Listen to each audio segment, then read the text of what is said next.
watching ABC in the morning. We sincerely apologize for that technical hitch. But let's continue with our conversation with Richard Kumado, security expert. Before we speak with Richard, we were showing you a video from these issues that we are speaking about, politically motivated actions, political persons storming government institutions to close the institution so that because they say their party is what is in power. Yesterday, the Tema Ports and Harbors Authority were one of the government institutions that were stormed. So many other institutions have been stormed, calling for the closure, and this is something that is condemnable. Organized labor has raised concerns about it. CLOSAG has also raised concerns. So let's take you there. You see on your screens some of these actions.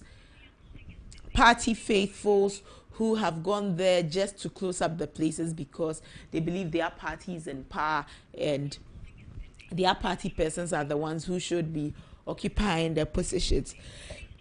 This has raised many questions about why we continue to let these things fester, because this will not be the first time. This is not the first time this would happen. It's happened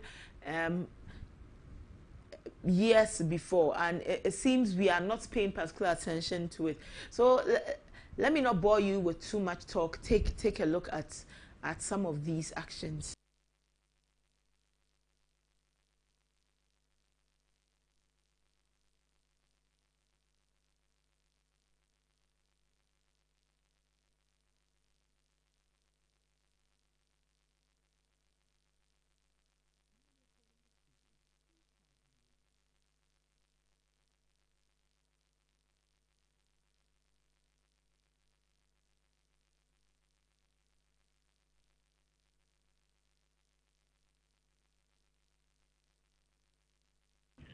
So this is one of the reasons why many are calling for our security agencies to strengthen the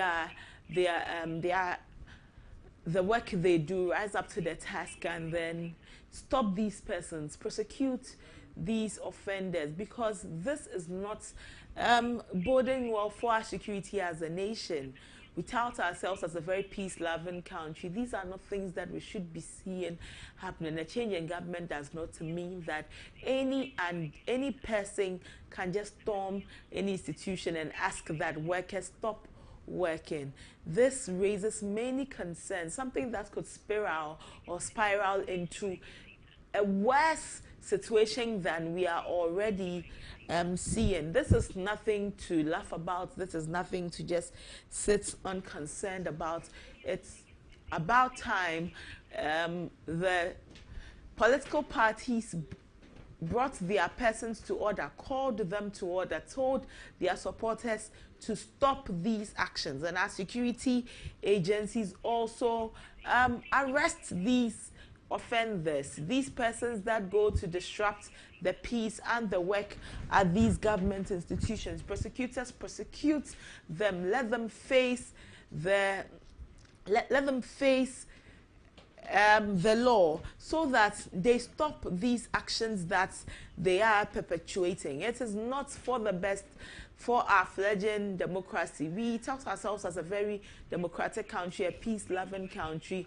Why will municipal assemblies, government agencies be besieged, be stormed by party faithfuls, and because my party is in power? If the MPP did it, we will talk about it. If the NDC does it, we will talk about it. It should not happen. I don't think we as Ghanaians believe that any political party is the one that set up any of these institutions. These are state institutions and must be handled as such. CLOSAG and organized labor have continuously complained about it.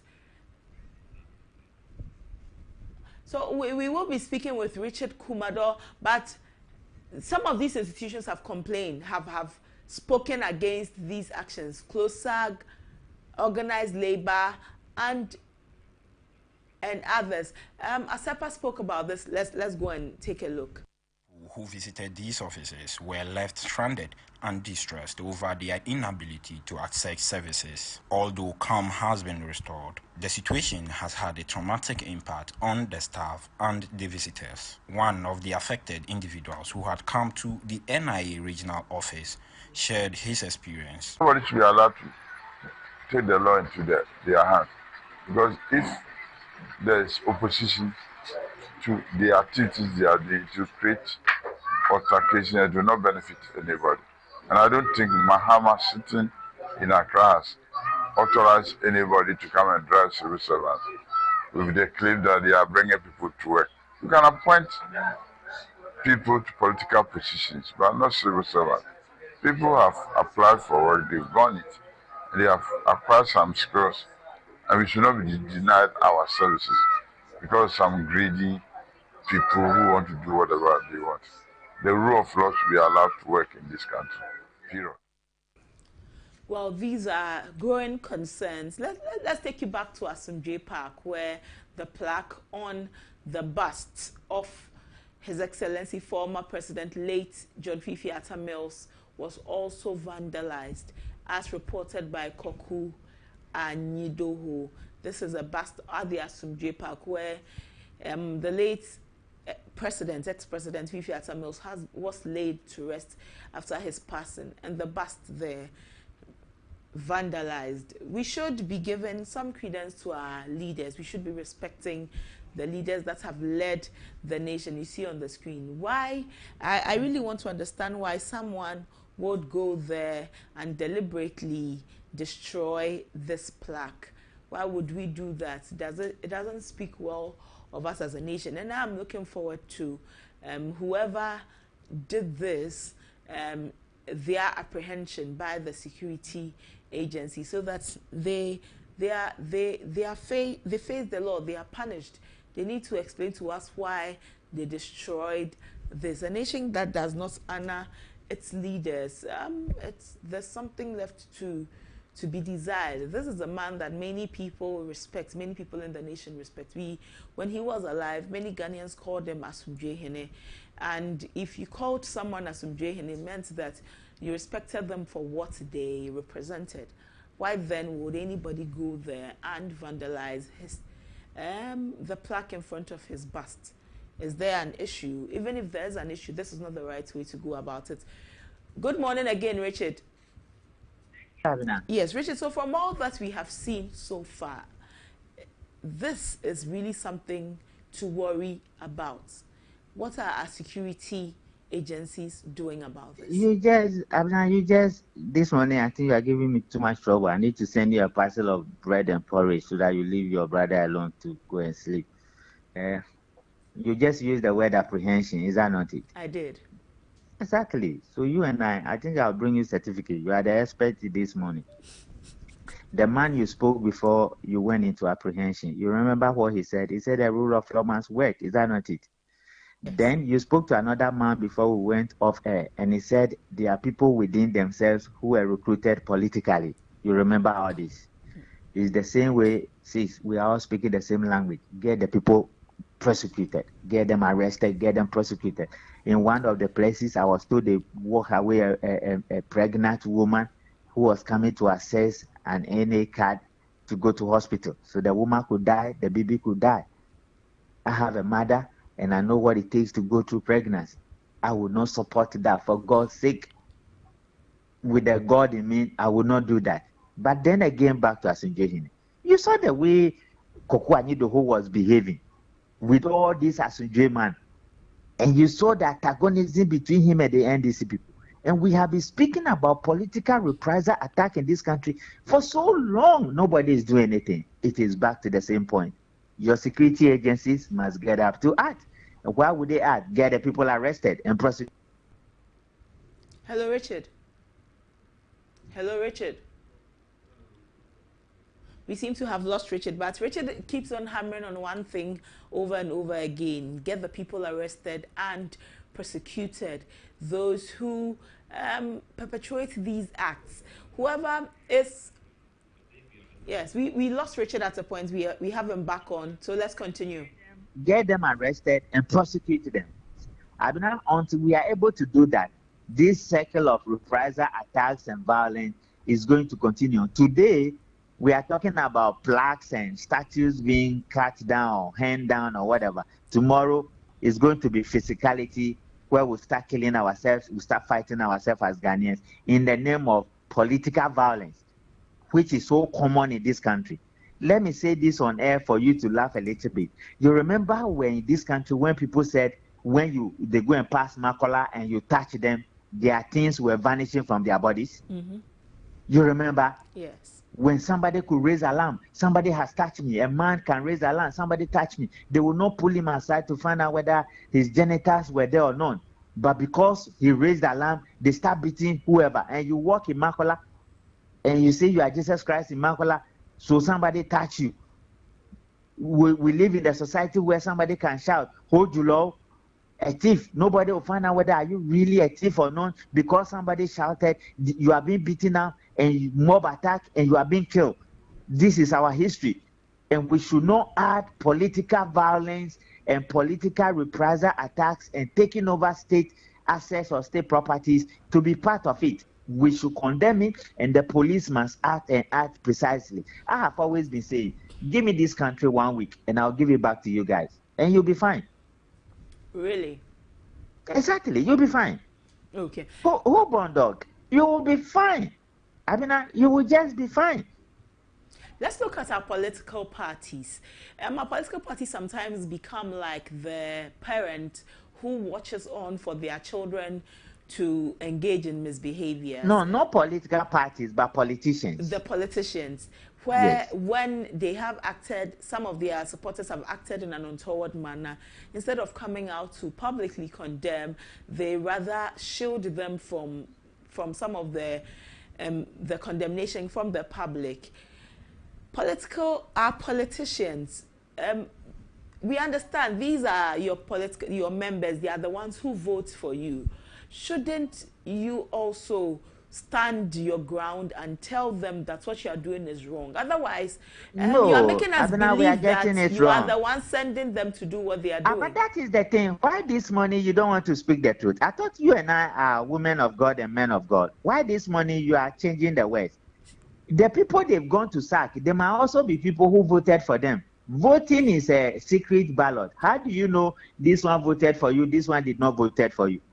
So they are the wicked ones, they are the evil ones behind who are using these boys, and some of these boys might not even be party people. Some of these boys might not even be Ghanaians. Some of these boys might not even be people who register to vote.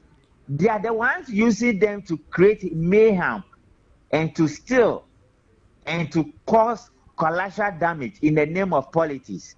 Give me this country for 2 weeks, I'll give it back to you. Because no, you can't do it in Uganda. Rule of law works. And the rule of law must work irrespective of whoever you are and whatever you are and where you come from. But if you gloss over it, and the dangerous aspect is that you are talking about they coming out to denounce them. No, even when you arrest them, they will bring the umbrella and they will bring the elephant and take them out of the cell. So it weakens the hands of the police. And they can even threaten the police. It's about party that is in power, or when my party comes to power, you can be transferred, you can be removed. And truly, politicians to make sure those threats materialize. Now, if you are in the hands or in the shoes of the police, how do you feel? This is where we are as a nation.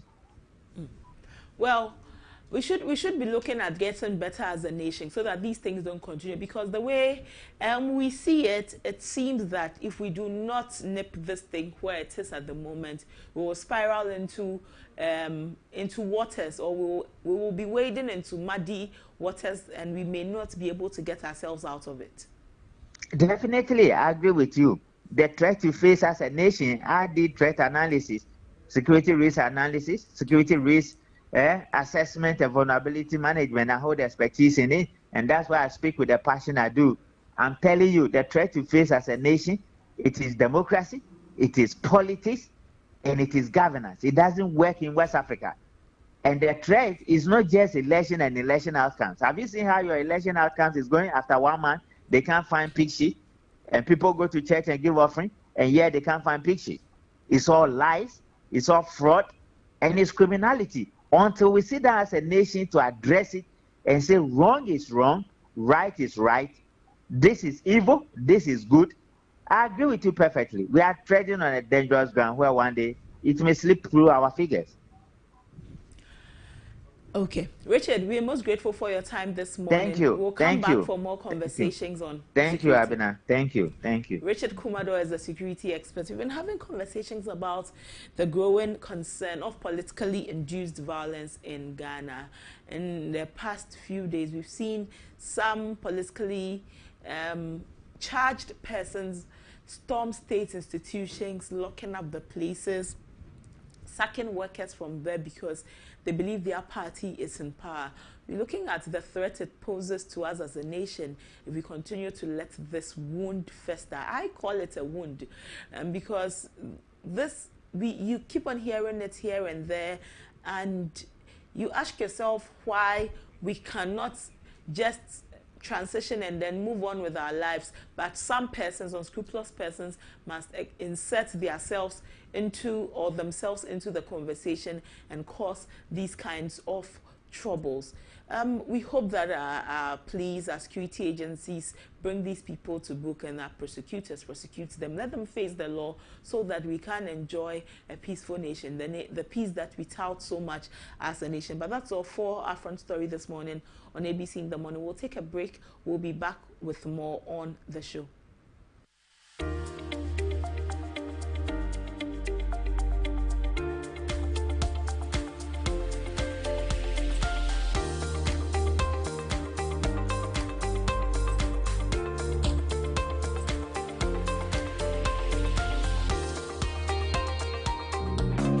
Hello, paint lovers. Welcome to 2025. Tabby Paint is excited to kick off the year with Tabby Semi-Gloss Paint, where innovation meets sophistication. With a superior coverage, a radiant glow, and a durable stain-resistant finish, Tabby Semi-Gloss Paint transforms spaces effortlessly. Designed for beauty and longevity, Tabby Semi-Gloss Paint saves time with fewer coats, whilst delivering vibrant and easy-to-clean surface that stays flawless even in the busiest areas or under harsh weather conditions. With Tabby Semi-Gloss Paint, every coat is a promise of quality and excellence. Elevate your walls and inspire your spaces with Tabby Semi-Gloss Paint. Tabby Paint, the choice for your amazing spaces.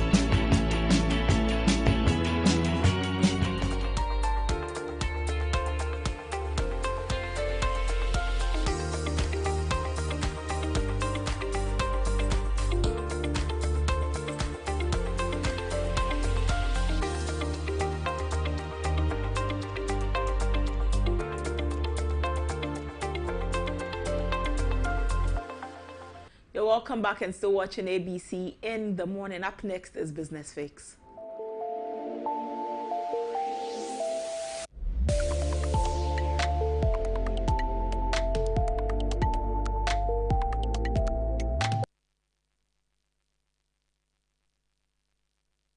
On Business Fix this morning, we are still on the President John Mahama's speech during his swearing in. He says Ghana is open for business again. And part of that, he says that he will improve the business environment. During his swearing in, he delivered an inaugural speech in which he called on the business community to invest in Ghana, emphasizing that Ghana is open for business, outlining some priorities. Among them, he said improvement of the business and investment environment. So we'll be focusing this morning on that part of his speech, improvement of business and investment priorities. So let us engage with some business groups in our country. One of such groups is the Ghana Union Traders Association, and their vice president is Clement Boateng. Let's speak with him. Good morning, Clement. A happy new year to you. Good morning, my sister, and many happy returns. Thank you for joining us. Thank you for having me. Let's consider President John Mahama's call to action, where he says that he will be prioritizing investment into our business and our investment climate here in the country. as a business or a traders group here in this country, what factors are currently hindering the growth of businesses in Ghana? Yeah, thank you once more for having me. So, like you rightly said, the president, talk about 4 pillars to reset the economy. And those 4 pillars has to do with 1, restoration and stabilization of the microeconomic environment. He also talk about improvement of business and investment environment. Then he also talk about governance and then constitutional reforms. And then finally, he talks about corruption and accountability. And like you rightly said, as a member of the business community, my interest, will have to be on improvement of the business and investment environment, and also restoration and stabilization of the microeconomic environment. Because those are the areas that GUTA has been complaining over the years, that cost of doing business in this country is very, very, very, very, very high. And as a result of the cost of doing business, that is why we experience, I would say, overinflation for quite a period. And so if he has set, these goals to make sure that business, thrives, I think the business community will go for it. Because we mentioned areas like the restructure of the VAT regime. We also mentioned the areas of high cost being charged by the shipping lines. We also talk about the review of the investment law, because we think currently how the investment law is structured is not the best, where we have 100% repatriation by investors to their home country. We also talk about the abolishment of the COVID levy. So these are the areas that we think contributed, to the high cost of doing business, not to talk about high interest rates and then the free fall of our cedi. So these are the areas that, we expect, the president to address, and then make sure that those areas are reduced to the barest minimum, so that it will have impact on cost of doing business for the benefit of the entire Ghanaians. Okay. If anything was going to be done in, say, the next 3 months, and you had 2 things you would urgently need the government to do to improve your lives as business community persons, what would those 2 things be? Yeah, the immediate thing that I would choose is the stabilization of our cedi, because that has a major impact on whatever that we do in this country. If he's able, to stabilize the cedi within the shortest possible time, it will go a long way to improve the business environment. Okay. We want to create a more conducive environment for both local and foreign investors in this country. What steps or reforms would GUTA like to see implemented to create this kind of environment? Yes, GUTA has always, been calling for the investment laws, to be restructured. You see, we have a situation where in the previous investment law, or I would say in the current investment law, an investor just needs to, deposit $1 million either by way of goods or by way of cash, at the Bank of Ghana, and then you can enter into business and do whatever you like. I don't think that law is helping, because it gives the opportunity for investors to take Ghana as a dumping ground, and then whatever goods that they manufacture, they just bring it into the country. We have a situation where now, if you want to talk about even China has sent their manufacturers representative to Ghana here. They are all over the place, and whatever goods are manufactured in China is being sent here, and that has even resulted in the Chinese embassy, refusing visas to Ghanaian businessmen who want to even go to China and then and bring goods. That aspect of the law must be reviewed. GUTA has been saying that if you are an investor and you want to enter, especially the trading space, what you have to do is to show proof of money that you'll be using to import your goods for the whole year. Assuming for the whole year you import maybe goods of $100 million, bring that money, deposit it at the Bank of Ghana. As when you need it for your importation, you go for it and then you use it for your importation. But not that you just deposit only 1 million and then the floodgates or the door is open for you, to be dumping here whatever goods that you manufacture over there. And at the end of the day, we all go to one source, to scramble for foreign exchange. That has contributed a lot to the depreciation of our city. So that is one area that we think the present government must also take a look at. We also think that now we have a lot of foreign shops, foreign supermarkets in Ghana here, and we think their shelves content, they must make sure that their shelves content at least contains about 30% of locally manufactured goods. If you go to the shop that I'm talking about, all the goods that are branded in the shops are of foreign extraction. They are of foreign extractions. Local goods just account for only about 5 to 10%, and we think it is not good. So they must make sure that the content of their shelves at least should contain about 30% of locally manufactured goods, thereby improving our local manufacturers so that they can also, get value to whatever product that they have produced here. So these are the areas that we think if, government, addresses, it will go a long way, to improve our foreign exchange situation. Right. Ghana's business environment has faced some challenges, like including high taxes and regulatory barriers. There are also issues about the fact that many people are not paying taxes, and then so those of the business persons who are the ones paying the taxes, the few people in the net are the ones suffering from it.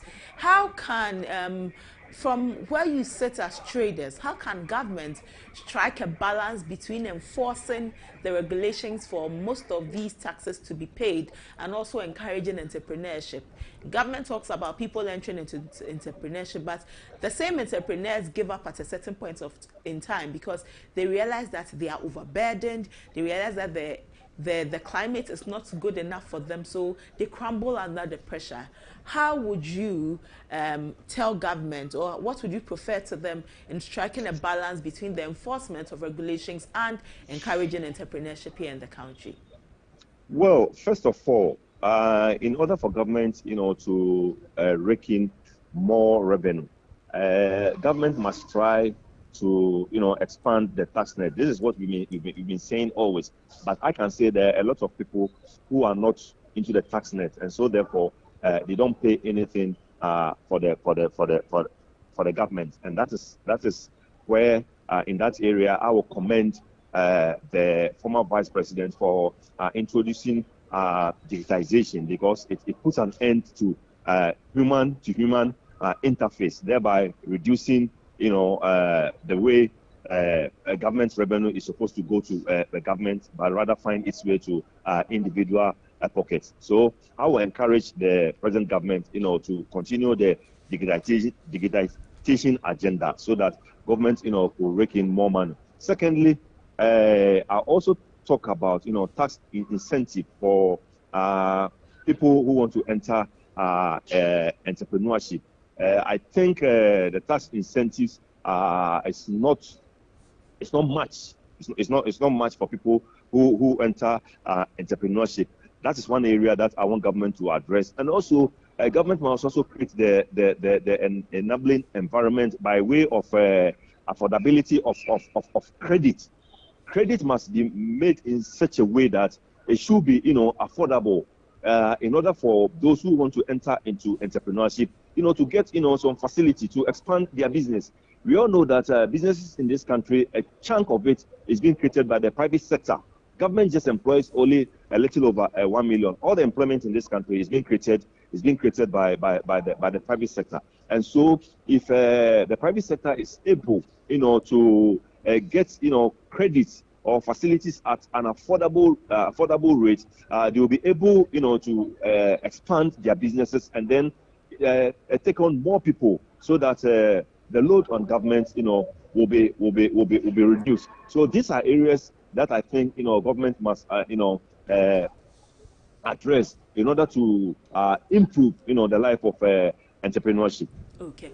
But as Guta, what are some ways, what role do you think groups like yours and business persons can play to improve the investment climate in this country and also contribute to our economic recovery? Like you said, you employ, the private sector employs a lot more people. So what role can you also play in making our investment climate a better one? Yes, that was. I think I've already, given you some suggestions that we have given to government. That the government, through those lines, it will also help.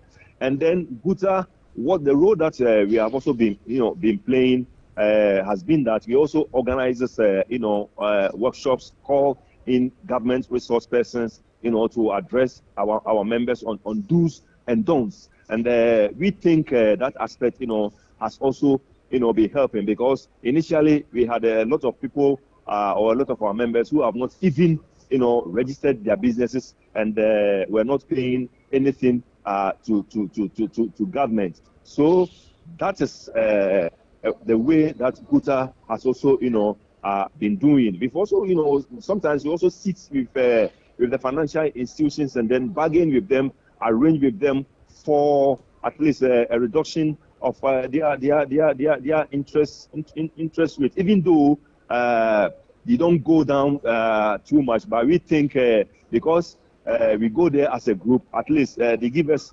something as compared to if you had gone there on individual basis. And when such loans or such facilities are given to us, it goes a long way to help in the expansion of our business. So those are the areas that Guta has also been doing one way or the other, to help its members and the economy as a whole. Okay. Finally, before I let you go, we know that your groups, various traders groups, try your best to also wade into the conversations about the things that happen in the country. This is a new government that has come.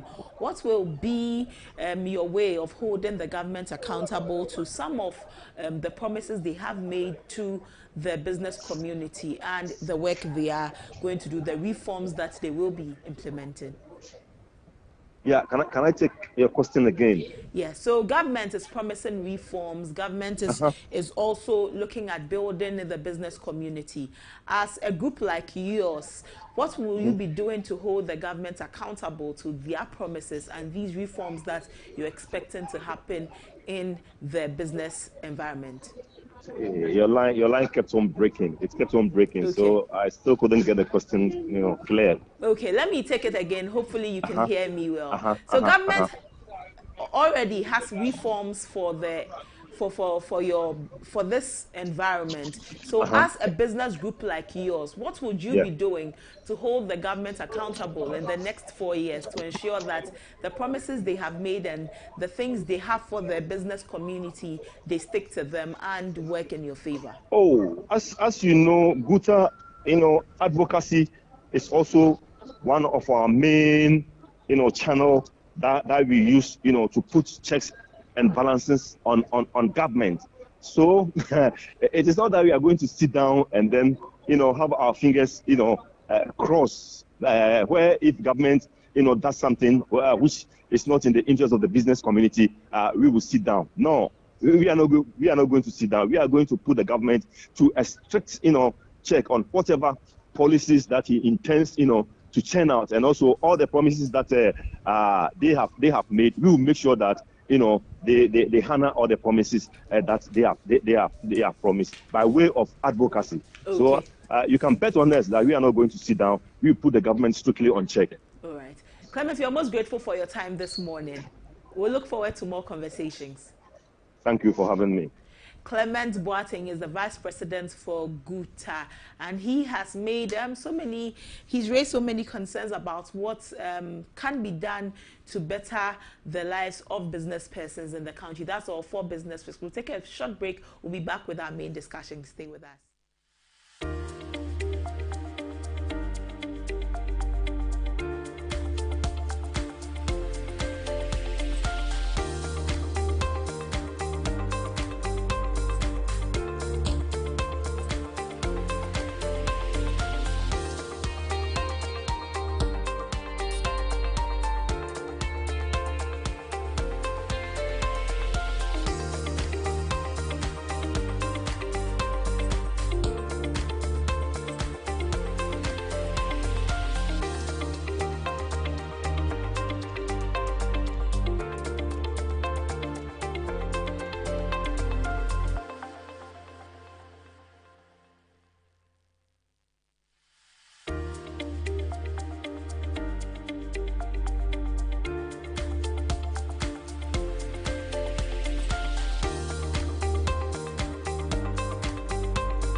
Hello, paint lovers. Welcome to 2025. Tabby Paint is excited to kick off the year with Tabby Semi-Gloss Paint, where innovation meets sophistication. With a superior coverage, a radiant glow, and a durable stain-resistant finish, Tabby Semi-Gloss Paint transforms spaces effortlessly. Designed for beauty and longevity, Tabby Semi-Gloss Paint saves time with fewer coats, whilst delivering vibrant and easy-to-clean surface that stays flawless even in the busiest areas or under harsh weather conditions. With Tabby Semi-Gloss Paint, every coat is a promise of quality and excellence. Elevate your walls and inspire your spaces with Tabby Semi-Gloss Paint. Tabby Paint, the choice for your amazing spaces.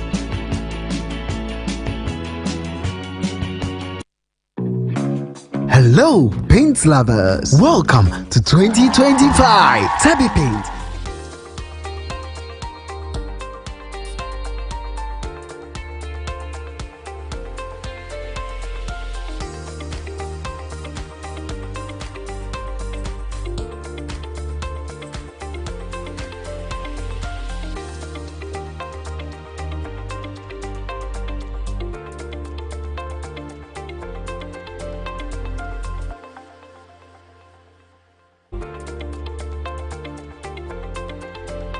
Well, you're welcome back. You're still watching ABC in the morning, and we're still live on our YouTube channel, ABC News GH. Let's move into our main discussion. The government urgently needs nearly $90 million to avert a looming power crisis caused by insufficient fuel supplies for thermal plants, according to a report by the Ghana Grid Company, GridCo.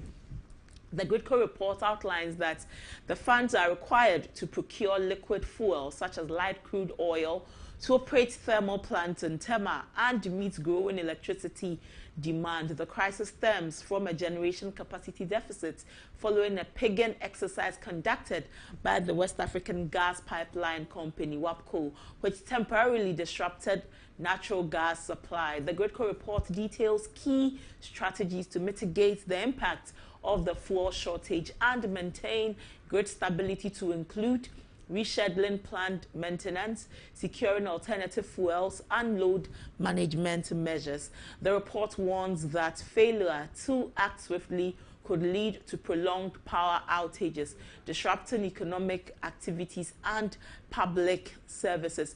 Stakeholders have called for expedited government action to secure funding and implement the recommended measures to avert the crisis. Meanwhile, the Chief of Staff, Julius Deborah, chaired an emergency meeting with key players in the energy sector to address the looming power crisis, commonly referred to as DUMSO. The meeting, held on Wednesday, January 8, follows a directive from President John Dramani Mahama just a day after the swearing-in as President of Ghana. And the meeting involves stakeholders from GridCo, WAPCO, VRA, GNPC, BOST, and other power generation companies. Accordingly, a 12-member committee has been established and tasked with the responsibility to develop immediate and long-term solutions to stabilize power supply and avert nationwide outages. The committee includes prominent figures from Ghana's energy sector and will be chaired by John Abdullah Jinapo, Member of Parliament for Yape Kusogu constituency. President John Dramani Mahama has indicated the possibility of privatizing the Electricity Company of Ghana as part of efforts to address inefficiencies in the country's power distribution system. And the president believes that involving the private sector in managing ECG could help resolve all standing challenges, including operational inefficiencies, financial mismanagement, and inadequate service delivery. He said this during a meeting with a delegation from the World Bank yesterday at his private office in Accra, and noted that privatization may form part of a broader strategy to modernize and enhance the power of the energy sector. So these are some of the conversations happening about our power sector just as they came into office. Questions about DUMSO looming again. We'll be having conversations with our guests for this morning, but let's listen to the president and we'll head straight into our conversation. We'll be back. Financial and economic stability is there and blow apart everything that we have achieved. Absolutely. In the last few years. And so how we how we change the systems in the energy sector to make sure that we pay down the debt and make it more efficient than it is currently. Unfortunately, democracy has its dividends, but it also sometimes can be a curse. We left government and a new government took over and took over the Millennium Challenge Compact, mixed up the last segment of it, which was providing efficiency in distribution, billing, metering, and all that. And of course, PD is history now. But we want to take a look at that again, because if we don't fix the Electricity Company of Ghana, we will continue to have a major problem with our whole power value chain. And so going ahead with privatizing the last point of distribution of electricity, to bring in private sector efficiency, is something that we want to take up again. We would like to speak with the World Bank to get the expertise to be able to do that. Okay. I spoke to the Americans during my last visit to the US. We met the Millennium Challenge Corporation, and we asked if it was possible for them to reinstate the $190 million that they had devoted to that aspect of it. And they said the door is not closed. And so we need to pursue. Move straight into our conversations. Joe Jackson is the CEO of Dalex Finance. Good morning, sir. Thank you for your time. Good morning. Good morning. It's good to be on your station this morning. It's good to have you here. The president was sworn in just 2 days ago. Following that, questions about Dumsor have been raised. What are the implications? What are the immediate steps actually to take at the moment to avert this looming power crisis that stares us in the face? Well, first of all,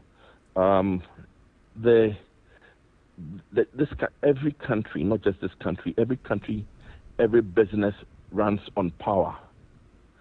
And so the specter of Dumsor is scary for businesses. And the first thing is that all businesses are scurrying around, servicing our generators, making sure that we have appropriate power issues, we've got our power plants, emergency plants available. But in addition, we do truly believe that this is unfortunate that it has happened 2-3 days just after a new government has been installed in power. But we are hopeful that the measures announced, the meeting that was put together, the eminent people who are of the energy sector who are trying to find a quick solution, and the medium to long-term solutions being discussed about privatization and etc., will deliver a solution. But at the moment, all businesses, I believe, are bracing themselves for the specter of Dumsor, because we see it as a clear and present danger to businesses. But we are hopeful that the measures announced will give us some relief soon. But doesn't this begin to defeat the purpose of the 24-hour economy the president and his party already touted? Man, if an economy is going to run 24 hours a day, and we're already starting this administration with the Dumsor looming or lurking about, won't it be creating a problem for just the beginning of this policy that should be a game changer in our nation's space? Well, if it's a problem 2 days after a new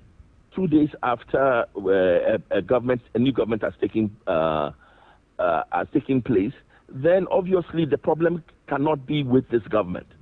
It cannot be this government that is trying to sabotage its 24-hour economy. It has to be a problem that has been carried over, that has a potential of sabotaging the boost to the economy that the 24-hour economy promises to provide. I believe that it's unfortunate, but all of us Ghanaians are very intelligent, very knowledgeable, And we can see clearly that this cannot be a problem of a government that was inaugurated on Tuesday. So I'm hopeful that it will be solved soon, and that we'll be able to take off into a new regime that will provide more jobs, a new regime that will boost the economy, a new regime that will reset, as they say. There are theories that this is a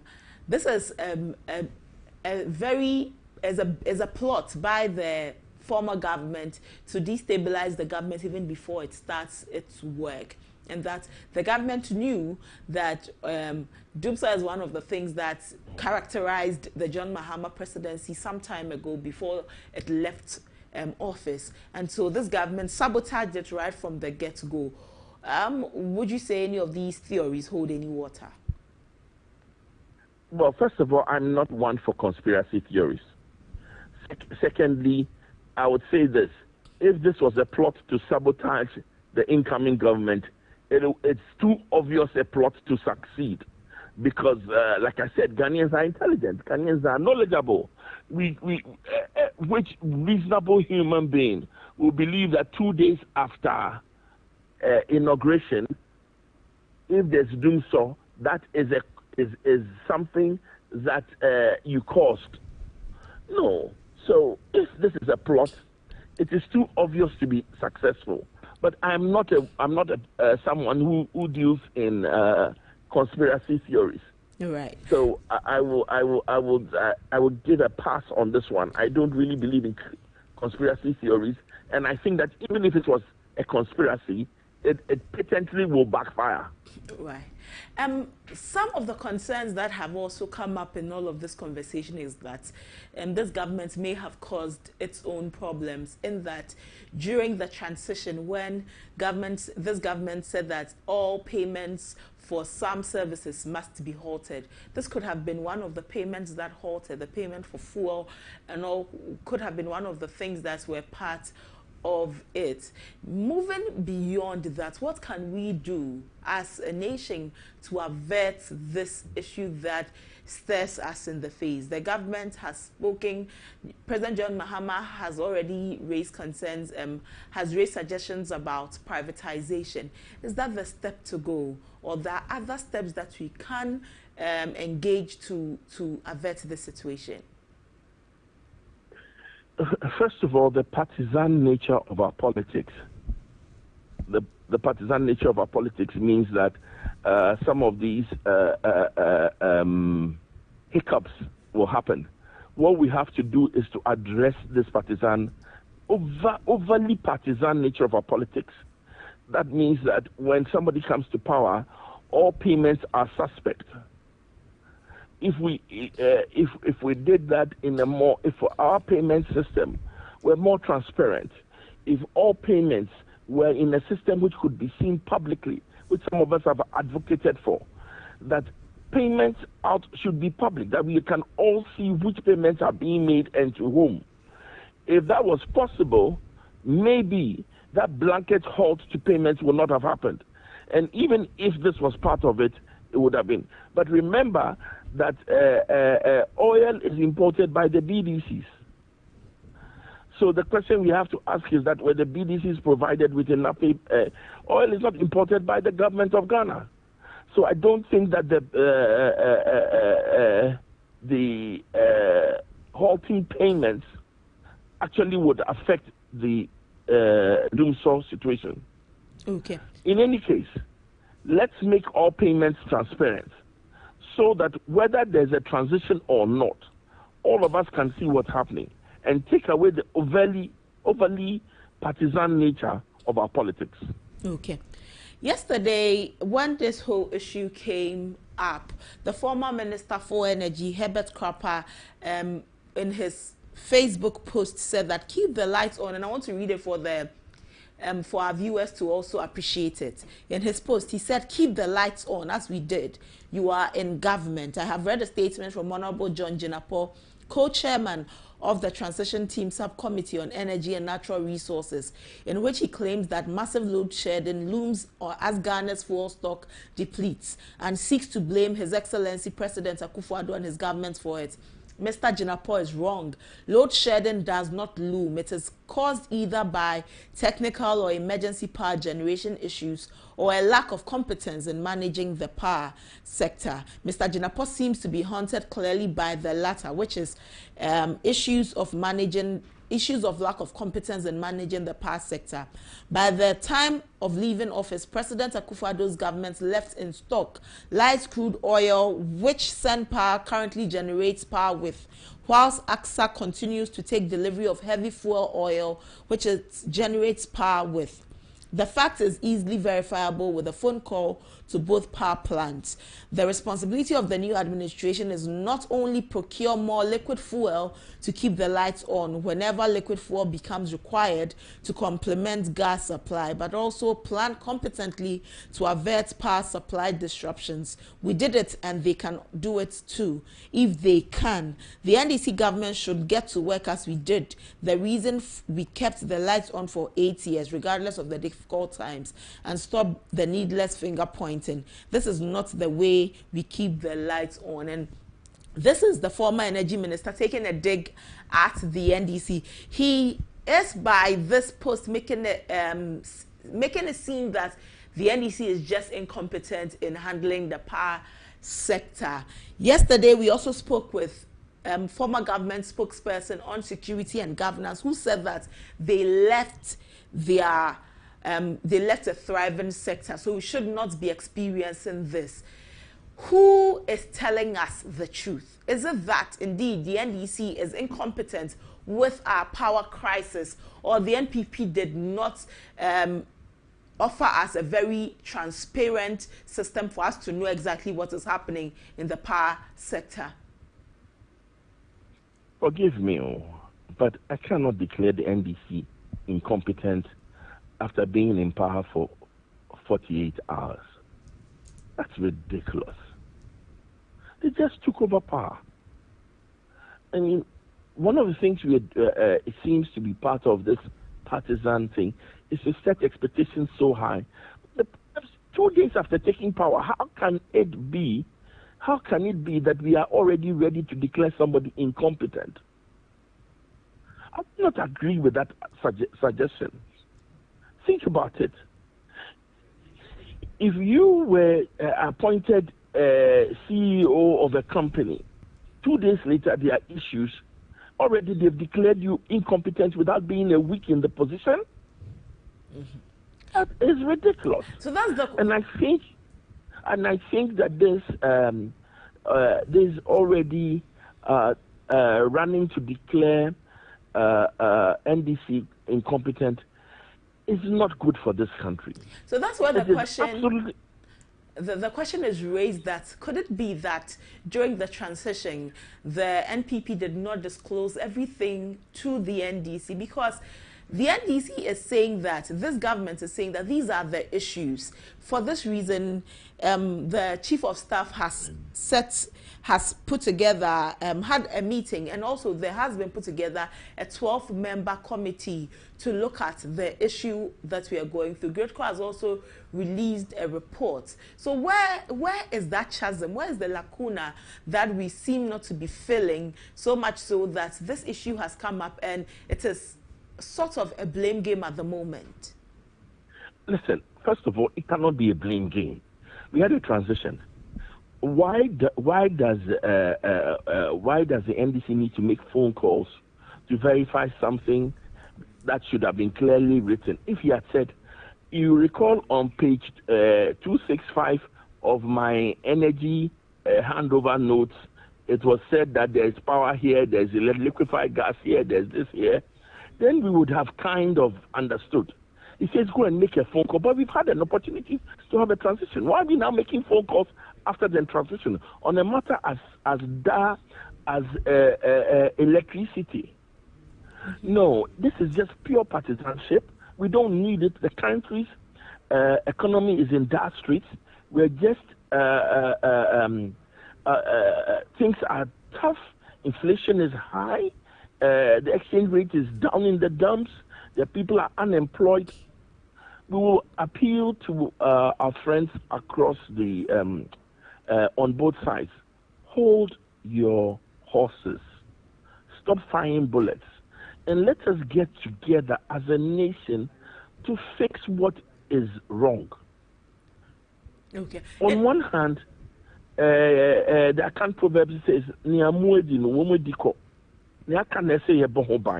at this moment, we should be looking at how we can work together to keep the power on, not to say to somebody that go and fix it 2 days after they took power. That's not right. And we all, including the media, should not be given a voice and what do you call it? Broadening the reach of such partisan posts. We shouldn't. Right. We shouldn't. So I won't even encourage you to do it. I would say don't spread this issue. We have a looming doom, so let us together as a nation seek to fix it. Let us not be encouraging the pure partisan posts, the finger pointing, the blame game. So 48 hours after taking power, no, we shouldn't be doing this. So let's look at about solving the situation. President John Mahama has hinted on the need for privatization. Is that the way to go? Should we really privatize? I support privatization 110%. Okay. I do support privatization, and I think in the short to medium term, I'm happy that the door is not closed and that whole issue may be reopened, and those funds from the U.S. that we lost may be available again to help fix our energy sector, to help restore efficiency to our energy sector. I think it's a good thing to look at. What we should seek to do is to implement it much better than the implementation process that went on some years ago. Well, at the moment, we need to have some 90 million funding to resolve the issue. How better can our government and stakeholders work to approach this funding issue of $90 million? Well, the thing is this: between the central bank, between the Ghana Revenue Authority, between the Ministry of Finance, I'm sure together we can work something out. There's always, where there's a will, there's a way. We also must realize that means that some of the exciting things that we wanted to have in the first 120 days may not be possible immediately, because we have to fix this Dunso issue. Which of them may not be possible? I forgive me, I'm not a member of the committee. Forgive me, I'm not part of the prioritization. So I don't know what is possible and what is not. Oh, All I know. Okay. All I know is that we have one single pot, and that pot is the public purse. When we take something out, something else has to give. What we have to do is to prioritize what is important to the people of Ghana, what is critical for the people of Ghana, and then move ahead. Okay. Let's look at reforms and policies. Madam, unfortunately, I will have to call a halt. Okay. When you called me, I did mention that at 8:30 I would have to leave, and we've gone some time beyond that. Right. I really do appreciate the conversation we are having, but unfortunately other issues call, and I have to put a halt to this. We're also most grateful that you joined us this morning. Then we'll make sure we come back so that we can have more conversations at a more opportune time. All right. Thank you very much, too, and have a wonderful day. Thank you, too. And like I said, I want to finish on this note. Okay. Let us all work together to fix this country. Let us all work together to fix this economy. Let us for once put our partisan politics aside and work together. This country is on its knees, and it needs all hands on deck, all ideas on board. We should not amplify those stridently partisan voices, but seek for the best for this country. Right. God bless us all. Thank you for Ghanaians. Thank you for joining us, sir. Thank you. Joe Jackson is the CEO of Dalex Finance. He joined us on this conversation about our looming power crisis that stares us in the face. President John Mahama has hinted on the need for privatization of ECG so that we can have better power in the nation. And a 12-member committee has also been put together, set up. It will be led by the Honorable John Jinapo, the MP for Yape Kusogu, and we'll be looking at our power crisis. Hopefully, this is the time when this issue that has been back and forth for so many years, this issue of doomsday, this issue of power crisis in the country would be solved. They would be put to bed, and we will not have to bother about it again, especially as this government, one of the flagship programs of this government is 24-hour economy, and you would run a 24-hour economy when there is stable lights, when the lights are on the whole time, electricity is going on and on and on. But that's all for this conversation. Doesn't end here. Anything that crops up after here, we will bring you all of the news. We will have conversations on them, but you should be visiting our website from time to time, www.abcnewsgh.com. You should allow notifications for our website so that anytime the news breaks, you would be notified. But still on our main discussion, President John Dramani Mahama has revoked appointments of MMDC. He has revoked the appointment of all chief executives of metropolitan, municipal and district assemblies, as well as assembly members appointed under the relevant provisions of the law. In a statement signed by the Secretary to the President, Dr. Callistus Mahama, he emphasized that the decision aligns with the President's commitment to reorganizing local governance structures for enhanced accountability and efficiency. The statement reads, in accordance with the power vested in His Excellency John Mahama, that the provisions of the Local Governance Act 2016, Act 936 as amended by the Local Governance Amendment Act 2017, Act 940. The following appointments have been revoked effective today. 1. Chief Executives of Metropolitan, Municipal and District Assemblies. 2. Assembly members' appointment pursuant to the relevant sections of the Act. In the interim, the respective coordinating directors of the various MMDAs are directed to assume responsibilities as acting chief executives until substantive appointments are duly made. The statement read, the decision, which was widely anticipated, has once again spotlighted the recurring trend in Ghanaian politics where newly elected administrations terminate appointments made by their predecessors, while some argue that retaining appointees from a previous administration could undermine the implementation of the new government policies, especially when appointees are seen as politically aligned to opposition parties. Others believe that it is necessary to align the local government structure with the ruling party's vision. But what does this practice mean for institutional stability and governance in Ghana? Should this tradition of revoking appointments after a change in government be re-examined to prioritize competence over party loyalty?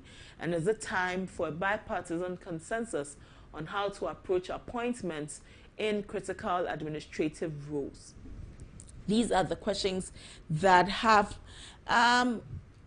been raised about these revocation of appointments. Many believe that we should allow local government to operate as local government. We should stop the appointments by the president. We should, as people living in our communities, vote for those in the local government so that they work in favor of the people, because when they are appointed, it leads to working in favor of the government and not in favor of the people. We'll have conversations so that we can also better peruse this conversation. We can peruse the conversation the more about our local governance structure and what it means for all of these revocation. But you as a Ghanaian, how do you receive this news? How do you see our local governance structure at the moment. Dr. Mohammed Abbas is a political scientist. Let's engage him on this. Good morning, Dr. Abbas. Thank you for your time. Yeah, good morning to you and to your listeners as well. And a happy new year to you. We haven't spoken to you since the year started. Yeah, same to you as well. What are the implications of revoking the appointment of MMDCs on institutional stability and the continuity in governance in our country? Yeah, I think when it comes to institutional stability and continuity, actually it shouldn't have a problem on it. It's the manner and the way we go about it and the perception that we normally also have about it that actually is a problem. Because if you look at that position, actually, it's a political position. It's a political position in the sense that they are supposed to come and aid the executive, chief executive officer. In this case, we are talking about the president, to execute smoothly, and that is the key word, smoothly, without any friction, his policies, his mandate, the manifesto, actually that he delivered to us, upon which we voted for him. So that is exactly the role they are supposed to play. So it's a political position. So the change actually should be understandable, and it shouldn't be a problem, so that if it is done smoothly, then definitely the continuity and the stability wouldn't be affected. Okay, but this practice is recurring. It's been happening for any government that comes into power. You have made us understand that this is a political position. However, doesn't this reflect a weakness in our governance structure? The weakness is not coming from this. If there's any weakness, there are two ways of going about it. Appointment by appointment, that's the chief executive officer, the president appointing, and then of course that one has its deficiency, has limitation when it comes to accountability. And we know accountability is key to governance. Governance is about accountability. Even in the president's speech, when he mentioned the 4 areas, he talked about accountability. So the appointment is what is actually a problem for that accountability, because they are supposed to be accountable together with the president to the people of Ghana. And then in this particular case, because it is the president that appoints them, then the accountability tends to gravitate towards the president rather than the local people, and for that matter, the citizens. So that is what is problematic about it. And that is why there has been a debate in political science about, for example, election, allowing such officers to be elected. So that at the end of the day, they will be accountable to the people who elect them, just as the president, as we have seen now, is also accountable to the people of Ghana who actually elect them. So if we go the election way, the understanding is that it will solve that problem that it creates for governance. And I think that is where the problem actually is. But as I said earlier, it is a political rule, and the essence of it is to help the incoming government implement smoothly his policies, his manifesto policies, by faithful, and here the key word is by faithful, officers that he believed that they also believe in his promises, his mandate. Another problem that we are having here has to do with the institutions themselves, the local councils themselves, that has been politicized. So it's not the appointment of the DCs or the MCs, it's the institution itself that has been politicized, such that recruitment into these institutions is being done along party lines. So if there's any problem, that is where actually we have to look at and be able to address that problem. Okay, I understand the part where you talk about faithful persons working with the government or the president to ensure that the things he has he wants to do will be carried out by the people who understand. So they will be carrying his vision to the assemblies, the municipal, the metropolitan assemblies and all. But the Greater Accra regional chairman of the NDC said that in the next 14 days, the MMDCs will be appointed, and so that they will replace those whose appointments have been changed or revocated. One thing this brings to light is that if the government knows that, and all of the governments that come and do this, if they know that indeed they will be revoking these appointments, shouldn't they have already appointed people so that as soon as the revocation is done, quickly or swiftly, the change is done and we don't have to wait for 14 days? Wouldn't it make it smoother if we are going by anything?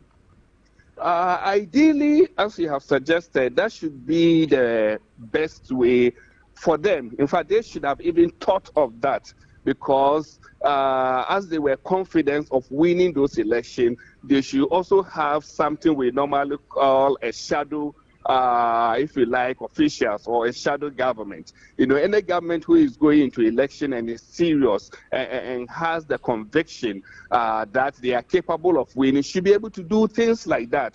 Have in mind, because you don't wait till you get there before. So that means that the preparation wasn't adequate. And we know clearly that in everything, what is so important is the preparation that precedes that thing. So definitely that is a shortfall on their part.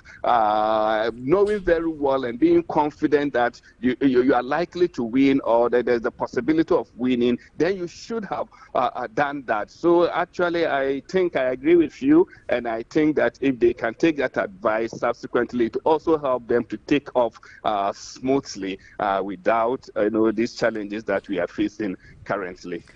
One of the concerns that is raised in all of these is that MMDC appointments prioritize political loyalty. Indeed, you have said that it is for the government to work with people that they can trust, because it is a political role. But shouldn't we be looking at reforms that will ensure that MMDC appointments will prioritize competence, meritocracy over political loyalty?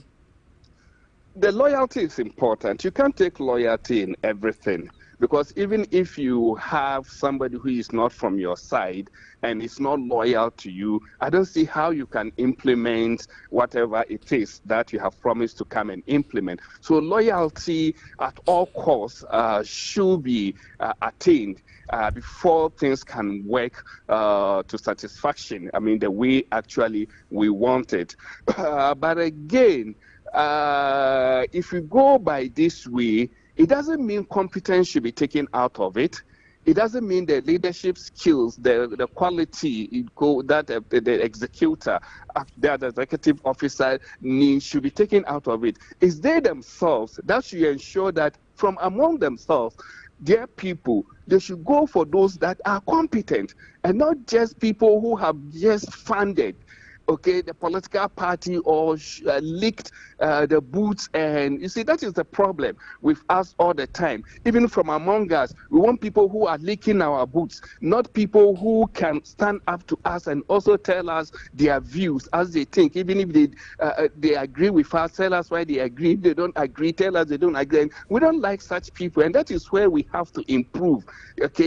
Being open-minded to consider even divergence views within the same house, within the same party. And that is the problem. And if we don't look at these things, no matter how we go about it, whether we bring it from somewhere outside of us, at the end of the day, the issue of competence and expertise and everything will be undermined if we want people who come there should be people who are the yes sayers, people who are going to worship us. And I think that is what the problem is. But appointing these people, or even if you like electing them, at the end of the day, we should know that they are coming to execute, they are coming to work, so that competence, skills, experience are what really matters. But the loyalty is also extremely important. Many have said that they really do not see the work of local governance. It's not too visible, it's not tangible for them to be able to appreciate it the more. However,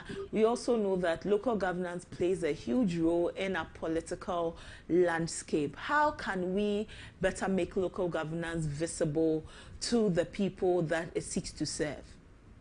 Ideally, that's how it's supposed to be. So in theory or on paper, that is the significance or importance or even rationale behind the creation of local government, bringing government to the doorstep of the people.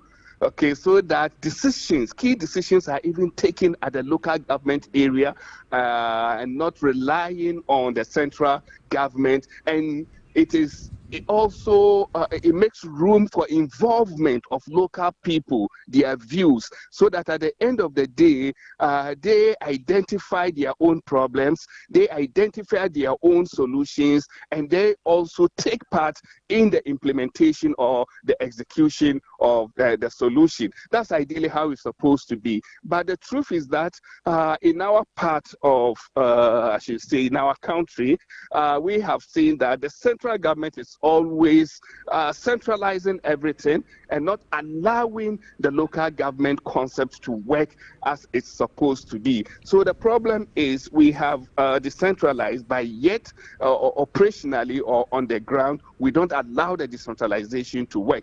So that, for example, when these officers are appointed, they lack real powers, as we have seen, in terms of working with the local people, identifying their own problem, coming out with their own solutions, and they always have to look up to the central government for advice and what next to be done. So that is where the problem is. So it has to do with the central government itself coming to terms with what we are talking about here, the importance of local government and allowing it to actually work the way it's supposed to. As a scientist yourself, an expert in this, what would you, if you were to advise the government on allowing local governance, the decentralization to work, what would you prefer to them? What would be some of the things you would advise them on doing so that we can better find expression in the work of local governments? Of course, as they themselves are aware, the work of government, that is central government, is so huge. And it's also so critical, especially in our part of the world here, where we have seemingly unsurmountable problems, numerous problems waiting to be resolved. Central government, if you pile all this on you, at the end of the day, you can't do anything. It will paralyze you and, of course, create a whole lot of problem for the central government. So it is in the interest of the central government itself to empower the local people. And when we say empowering them, it means two things. One, allow they themselves to take the initiative, to take the lead in their decisions. That is, as I said earlier, identification of their problems or all this. Allow them. And secondly, also support them with the needed resources.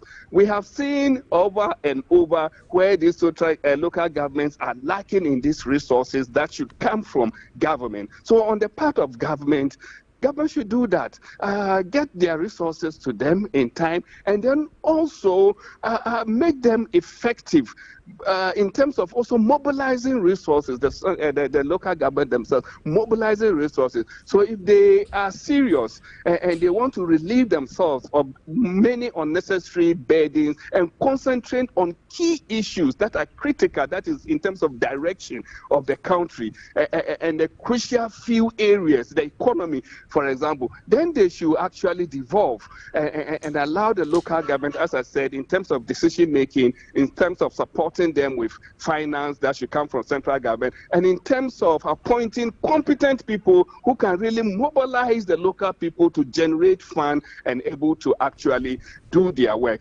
Don't forget that all these local areas, local government together constitute what we call Ghana, so that if they are very effective and efficient in what they do, at the end of the day, the credit comes back to the central government itself and Ghana in general. And as we have seen in this election, now people vote based on your performance, based on the outcome. So any serious government will want to look at this critically.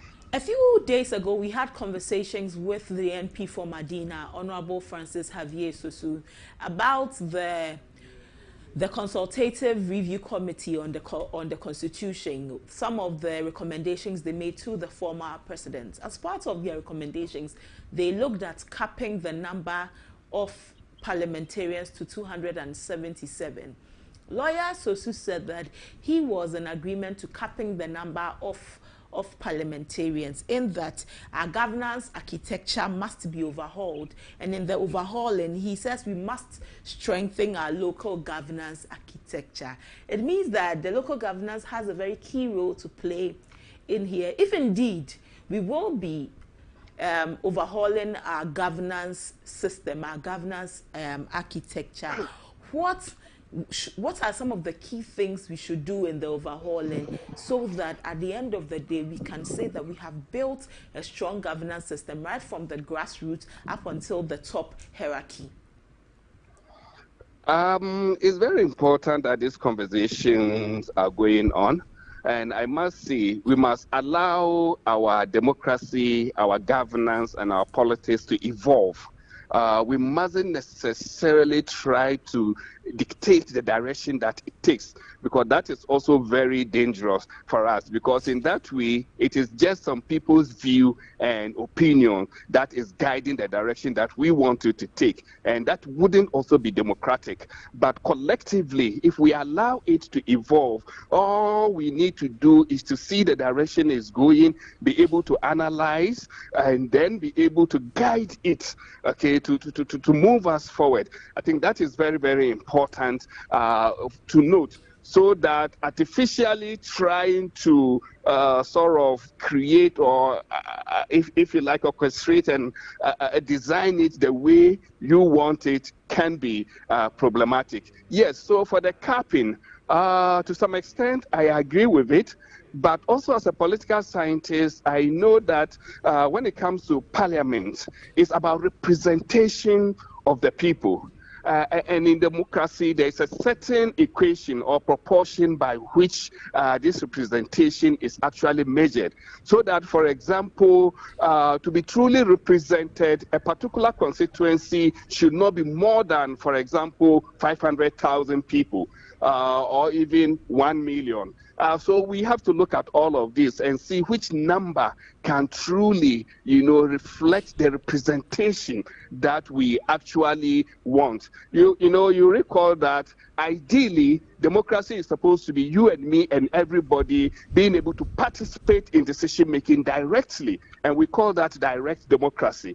But that is not possible now, given the millions in terms of the numbers of citizens. So that's why we have this representative democracy. But again, we must also have to be conscious of how many people are being represented by one person, because there is an ideal number for that. But that doesn't also mean we can also keep just increasing the number anyhow. But these things have to be discussed. We all have to come into agreement what is the ideal principles that should guide the way we go about this. And then what the leadership should actually do, should know that democracy, if we are overhauling it, there are two things that must guide how we overhaul our democracy.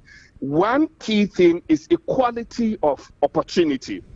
Okay, and I like it when the current president keeps saying inclusivity, as opposed to what we have witnessed over and over, exclusivity, which doesn't help us. It has never helped us, and if we go that way too, there's no way it's going to help us. So inclusivity is very key. So we should look at how we go about things so that we can ensure this inclusivity, because that is also linked with the equality of opportunity that I'm talking about, because that is what key democracy is actually about. And then another thing is also equality of when it comes to, if you like, freedoms. Okay, the freedoms that people have to express their view, because diversity of views within party, outside of party, within the country, as tolerating it, and not just that, but making room for them to have a role, okay, to find a way into the mainstream governance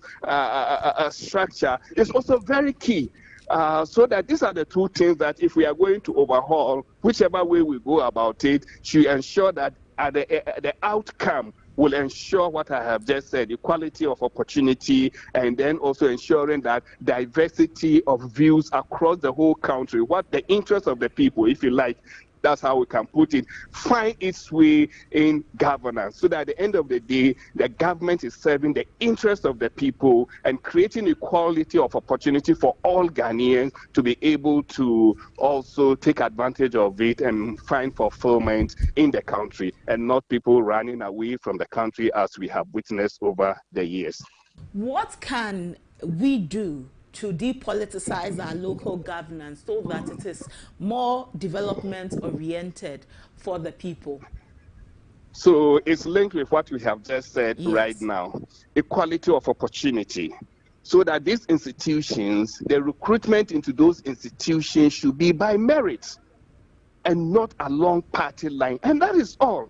If we allow the recruitment to be by merit, every Ghanaian everywhere who deserves to be in it, regardless of status, regardless of political affiliation, is the one who finds himself or herself over there. So you can imagine it's no longer about politics. It's about competence, roles, responsibilities, executions of function. That's how it is. And then you see things working by themselves because we have strengthened the institution. So any political appointment, DC, MC, who comes there is supported by this core critical mass of employees. And then you will be happy. At the end of the day, what we want is efficiency, which means doing things right, doing things very well, and then effectiveness, which means getting the right results that we want. So that is all. It's not, as they say, rocket science. We have to look at the recruitment. And then also another thing when it comes to depoliticization, the central government must try as much as possible not to interfere. Relinquish power. Yes, you have a DCE or MCE or somebody over there in charge, and then there are directors, there are people who are there, the competent people. So allow them to execute it. Yes, they know what you want to do. You give it to them with some guidance, and then you give them the independence and the autonomy to go about their things. And I believe if we do this, eventually it will go far to help in depoliticizing these local institutions. Doc, before I let you go, from where you stand as a political scientist and through your lenses, do you believe that on the tangents we are going as a nation, our local governance will be able to thrive in the next 10 to 15 years? Definitely no. If nothing changes, and we continue this way, there's a saying that it's going to be more of the same. And when we talk of more of the same, what are we getting now? We are not satisfied with it. It's not working. We are not getting the results. So if we continue along this line, then we'll continue to see more of this, as we have seen in our elections now, where there's a change in government, people attack institutions.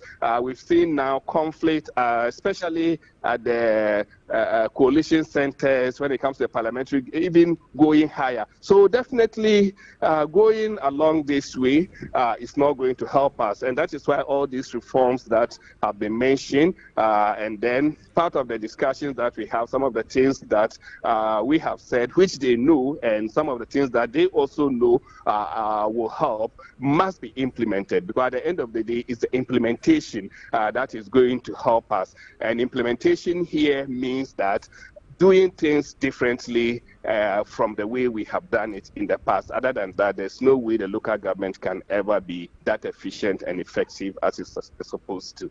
Okay. Dr. Mohammed Abbas, we are most grateful to you this morning. We'll have more conversation with you moving forward. All right.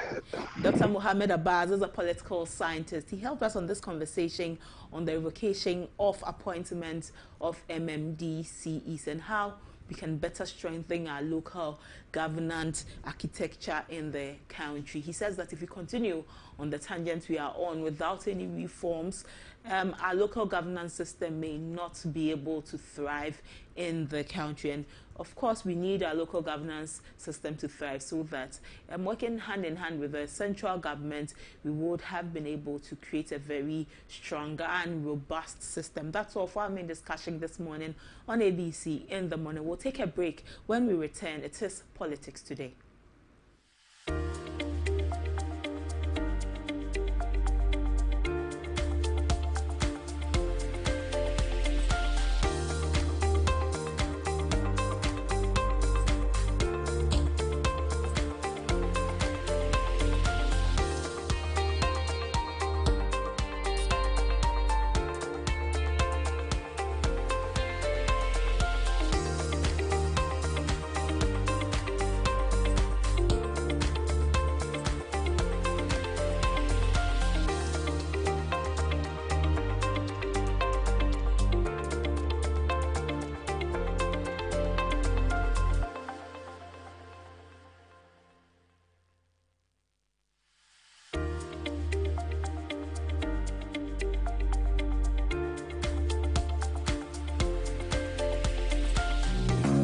Hello, paint lovers. Welcome to 2025. Tabby Paint is excited to kick off the year with Tabby Semi-Gloss Paint, where innovation meets sophistication. With a superior coverage, a radiant glow, and a durable stain-resistant finish, Tabby Semi-Gloss Paint transforms spaces effortlessly. Designed for beauty and longevity, Tabby Semi-Gloss Paint saves time with fewer coats, whilst delivering vibrant and easy-to-clean surface that stays flawless even in the busiest areas or under harsh weather conditions. With Tabby Semi-Gloss Paint, every coat is a promise of quality and excellence. Elevate your walls and inspire your spaces with Tabby Semi-Gloss Paint. Tabby Paint, the choice for your amazing spaces.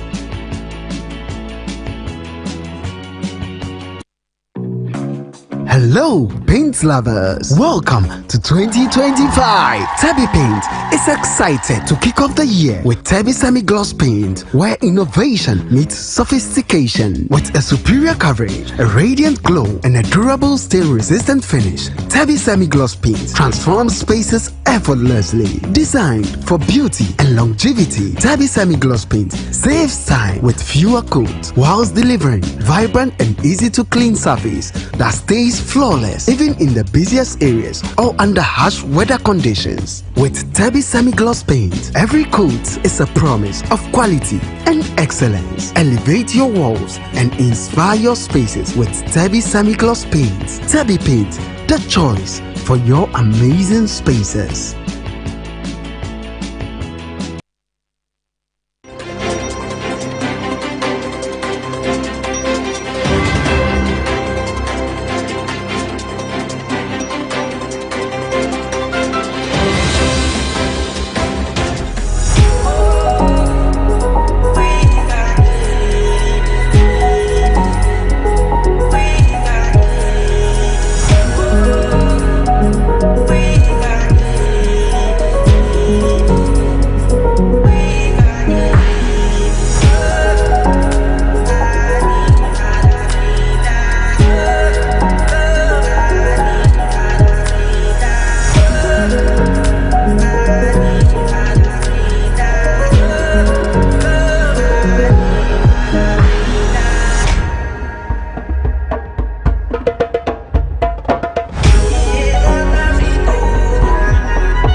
You're welcome back. Let's head straight into politics today, where some very interesting developments from the recoalition exercise at the Ablekuma North for the Ablekuma North constituency has left the returning officer for the EC saying that he's done. He said he's had it up to the neck, and the EC should get another returning officer for the constituency's results. You know that constituency's results are still pending, so at the moment they have no representation in parliament, and tension has been running high in the Ablekuma North constituency. There's no winner for the parliamentary seat after the December 7 elections declared following another chaotic scene at the Electoral Commission office. A dispute over the parliamentary election results led to a dramatic moment when a party official reportedly slammed the table during a heated exchange, triggering a physical altercation between supporters of the opposing parties. The Electoral Commission returning officer for the Ablekuma North constituency, Vincent Obeng, has announced his decision to step down from the ongoing collation of parliamentary results, citing frustrations encountered during the process. Speaking to the media on Wednesday, January 8, Mr. Obeng disclosed that out of 7 polling stations, results from 4 had been successfully collated, leaving 3 outstanding. He explained that difficulties arose due to the inability of presiding officers to authenticate the statement of the poll and the decision forms. We will these are some of the things he said, and the Electoral Commission has also announced plans to reinstate the returning officer for Ablekuma North, Vincent Obeng, to complete the coalition of parliamentary results for the constituencies. And all of this is because Mr. Obeng has declared his intention to step down from the coalition process. He has cited frustrations following the recoalition exercise and has asked the Electoral Commission to appoint a replacement to continue the process. According to him, the coalition of results for Ablekuma North was incomplete with only 3 polling stations. You see on your screens some visuals from the coalition at Ablekuma North. You see some visuals there. In addressing the situation at the Coalition Center in Accra, Dr. Shrebo Kweku, the EC's Director for Training, acknowledged Mr. Obeng's frustration, but clarified that that decision was not final. Similarly, Nane Friye, who is the parliamentary candidate for the New Patriotic Party in the Ablekuma North, has vowed to persist relentlessly in asserting her victory in the constituency's parliamentary elections. Speaking at the Coalition Center yesterday, she expressed her unwavering commitment to ensuring that the truth prevails in the electoral process. She said that we have 281 polling stations in Ablekuma North. It was left with 62, and by the grace of God, truth will stand. In the first place, I appreciate the justice system that we should go and collate, and I am firm. I want to stand on record that I will fight till the end because I know I won.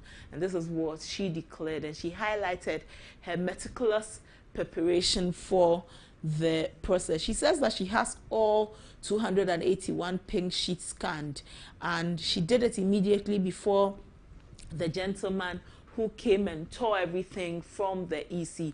Irabna Obeng, who is the parliamentary candidate for the NDC in Ablekuma North, also accused Nane Friye of trying hard to hang on to power. She claimed the victory in a tightly contested election and criticized Nane Friye, her opponent's actions and behavior during the campaign and the post-election period. And she said that, you know what, that woman, we live in the constituency, she's been with us for years, and so we know her games and we know how she doesn't accept defeat easily. So from both sides, they are all throwing shots about the elections. We'll bring you some visuals for the recoalition exercise and all that has been happening in the Ablekuma North constituency before we have conversations about what has happened so far. So enough of the talk. Let's take you to the coalition exercise so that you have a feel of what transpired there yesterday.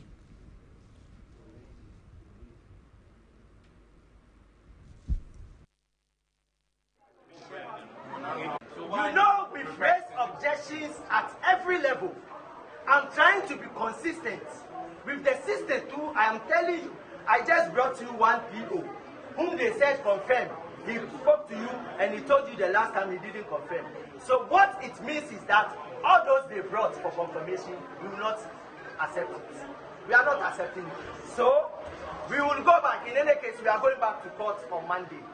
So we will hear what the court says.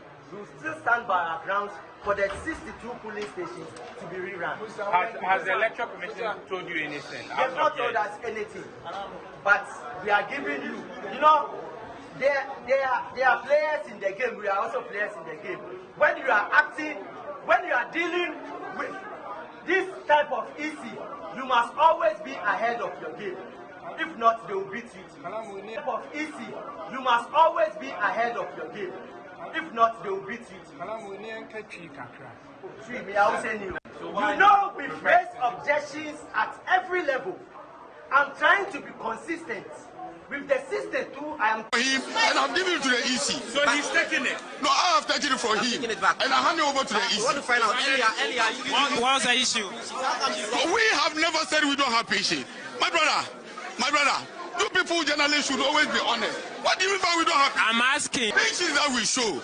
Were they not here when we started using that this thing, the scan document pink sheets? You were using earlier, you were using good copies. Yes. We came today. We've been able to do 4 out of the 7. So we are left with 3 more. We brought our presiding officers here. 2 came and they couldn't authenticate the statement of who and declaration form. 1 said she can't come. So that is the 3 now. It's so unfortunate for me to make this statement that I'm done with Ablekuma North. They should find a new returning officer to continue their work. Thank you. We came today. We've been able to do 4 out of the 7. So we are left with 3 more. We brought our presiding officers here. 2 came and they could. So that's what happened at Ablekuma North. The NDC constituency officer mentioned that they will go to court, and the NPP also spoke about the issues during the recoalition. So these are some of the developments coming from Ablekuma North. Also, the presiding officer who said that he had it. He was not going to continue the work, and for the EC to appoint someone else. Like I said earlier, Dr. Sribo Kweku said that that's not the end of it. We'll see if he would come back, because this will be the 2nd time he has quit along the way for recoalition. Let us go back again to Ablekuma North, where Nana Ekuya Free, who is the NPP parliamentary candidate for the Ablekuma North constituency, also had a lot to say. I already quoted some of the things she said. She said that she has all of her pink sheets. She had them before any of the issues cropped up. Let's listen to Nana Ekuya Free. And by the grace of God, truth will stand. In the first place, I appreciate the justice system that we should go and collate. And I am firm. I want to say on record that I will fight this till end, because I know I will. I have all my 281 pink sheets. scanned. I did it immediately before the gentleman, the Kalamu gentleman, who came and tore everything from the electoral commission. He tore everything from the electoral commission. You can witness what was going on right now. He took one pink sheet and tore it, and it was taken from him. That has been the character in the constituency. Now what it is that gradually we are left with 3 polling stations. By the grace of God, I'm leading comfortably. And that is the fear. With how many votes? I'm leading with how many votes? The total is 414 votes. Right now I'm leading with 300 and something. And so what it is that they know I have won. They are aware. The truth can never be hidden. It will definitely come out. Now the gentleman who came, I don't know him. They also don't know him. Well, this morning, I learned some of them were calling the presiding officers not to come. And so that is what I heard. But right now, the gentleman went and came back. Now, I want to put this on record. He said the handwriting is my handwriting. The signature is my signature. The figures are correct. But as for one rejected ballot, he can't confirm. And he remembers that there was no rejecting. It doesn't exclude the truth. The truth we are looking for is the figures. If the figure is correct, which he confirmed 4 times, that as for the figure is correct, my handwriting is correct, the signature is my signature. But he remembers that there was no rejected ballot. That is 1. 2. The other paper that was put before him from the NDC has been altered. And you can see clearly that was original pink sheet from Electoral Commission. Now the other one from them has been altered.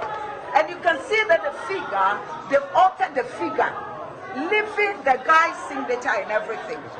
So the guy said, with this original one, I did it. I can confirm. But with the rejected one, I remember there was no rejected one. My conclusion is that we started from 281, right? I'm still leading, and we are left with 3. The 3 pink sheets that are left, I'm leading. Even the pink sheets, the 3 pink sheets alone, I'm leading over 100. And so whatever it is, however it will be, patient. Well, so that's Naneke Friye, the parliamentary candidate for the NPP in Ablekuma North. She says that out of the 281 pink sheets, she says that she's leading. It's left with just 3, and she believes that she is still leading. Let's have conversations with Dr. Rashid Tanko. He is the Deputy Director for Elections and IT for the NDC. Dr. Tanko, good morning to you. Hello. Good morning. And a Happy New Year to you. Thank you. Dr. Tanko, it's been more than a month now. Still no resolution on Ablekuma North results. Your party, the NDC, are you not worried that if this continues to drag, the more unsettling, it will become more unsettling for your constituents, and then we may see some chaos? Why are you people not blaming the Electoral Commission in collaboration with NPP, who are disturbing our democratic credentials of this country? You should be blaming them. All this mess is caused by these 2 group of people. You see what is going on at Ablekuma North. You see how they are being exposed every day, day in, day out. When they are forcing to steal the seat for NPP, they are just doing everything humanly possible to rig that election for the NPP. But you see, God is one, and He will always expose them. They've gone to manufacture pink sheets, concoct figures, and claim that they have put in scan copies. They have scan copies. Now the presiding officers they are invited to come and check are all exposing them one by one. You see, this thing that they are doing is very bad. It's terribly bad. And we must stand up as a country against this kind of thing. Why are they so desperate in trying to steal that seat for NPP? Why? Why are they doing that? Dr. Those are strong words to use when you say that they are what strong words? desperately... Haven't you seen the presiding officer when he was saying it, that this is not my signature? I didn't sign this. I didn't do this. This is not my pink sheet. Where did they get those pink sheets from? Where did they get it from? Nana Kwefiye from the NPP says that she collated all of her pink sheets before any other issues came. She bought fake pink sheets. The pink sheets they bought were fake ones. The presiding officers came and said they are fake ones. Haven't you seen the returning officer say he can't do the work again? Because these people, the frustration on his face was just too much. Because he's just seeing that fake things are being done on him, being forced on him to declare. How can he continue this? His own conscience was haunting him, so he has to run away from the place. Why are they doing this? Why are they doing this? But in any case, we don't even respect what is happening on there. We have filed a case against it. It's in court. Okay. Is it a case that the NDC in Ablekuma North lost some of your pink sheets due to the scuffling that has characterized their recollation process? Of course, that is what we are saying. On that very Friday, there was an attack at the place. EC lost their pink sheets. We also lost our pink sheets. This MPP group also came and told us that they lost their pink sheet. They don't have any pink sheet. I was at IPAC meeting with them. And we all agreed that this is the two pink sheet. You don't have. We don't have. Electoral Commission don't have. Then they indicated they have scanned copies. That was the day I got to know that these people are crooks. They want to go and manufacture pink sheets and caps. Then we told them, we don't do electronic transmission of results in Ghana. So nobody should come here and be telling us I have scanned copies. Having electronic results, we don't use it in Ghana. Our electoral system is manual. So you can't come and be telling us some scanned copies or scanned copies. Nobody is going to respect it. Because, look, give me a laptop with a Photoshop or Corel Draw, I can design a pink sheet and put figures on it. I'm trained in that. I'm trained in designing. I can design it. Anything that you give me, I look at it, I will design it. Does that make it authentic? Is that the kind of system we want to run in Ghana? People who just sat in their offices and their room, design pink sheets, brought it, and electoral commission, you are admitting them. Who accept this rubbish? And that is why that is what is happening in this country now. And I'm challenging you, the media, instead of this, to take them on. You are rather allowing these illegal things to be perpetrated on the good people of Ghana. Dr. Tanko, that's the reason why we've also given you the opportunity to speak on the matter. You are the political party involved in all of this process.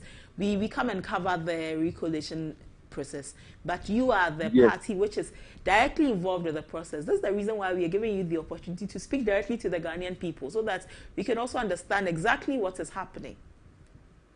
I am saying that the problem we have is that we have a colluding party. That is EC and NPP. These two are colluding to derail our democratic culture in this country. That is what they are involved in. And we must call them out. Why are they doing this? Why are they doing this to the good people of Ablekuma North? They did that to Tema Central. They did that to Okaikwe Central. They Chimasas and declared themselves winners. They think we are going to stop this. Look, we are warming up.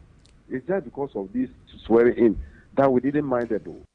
We are coming up and we'll make sure that all of them, one by one, will deal with them using the legal process.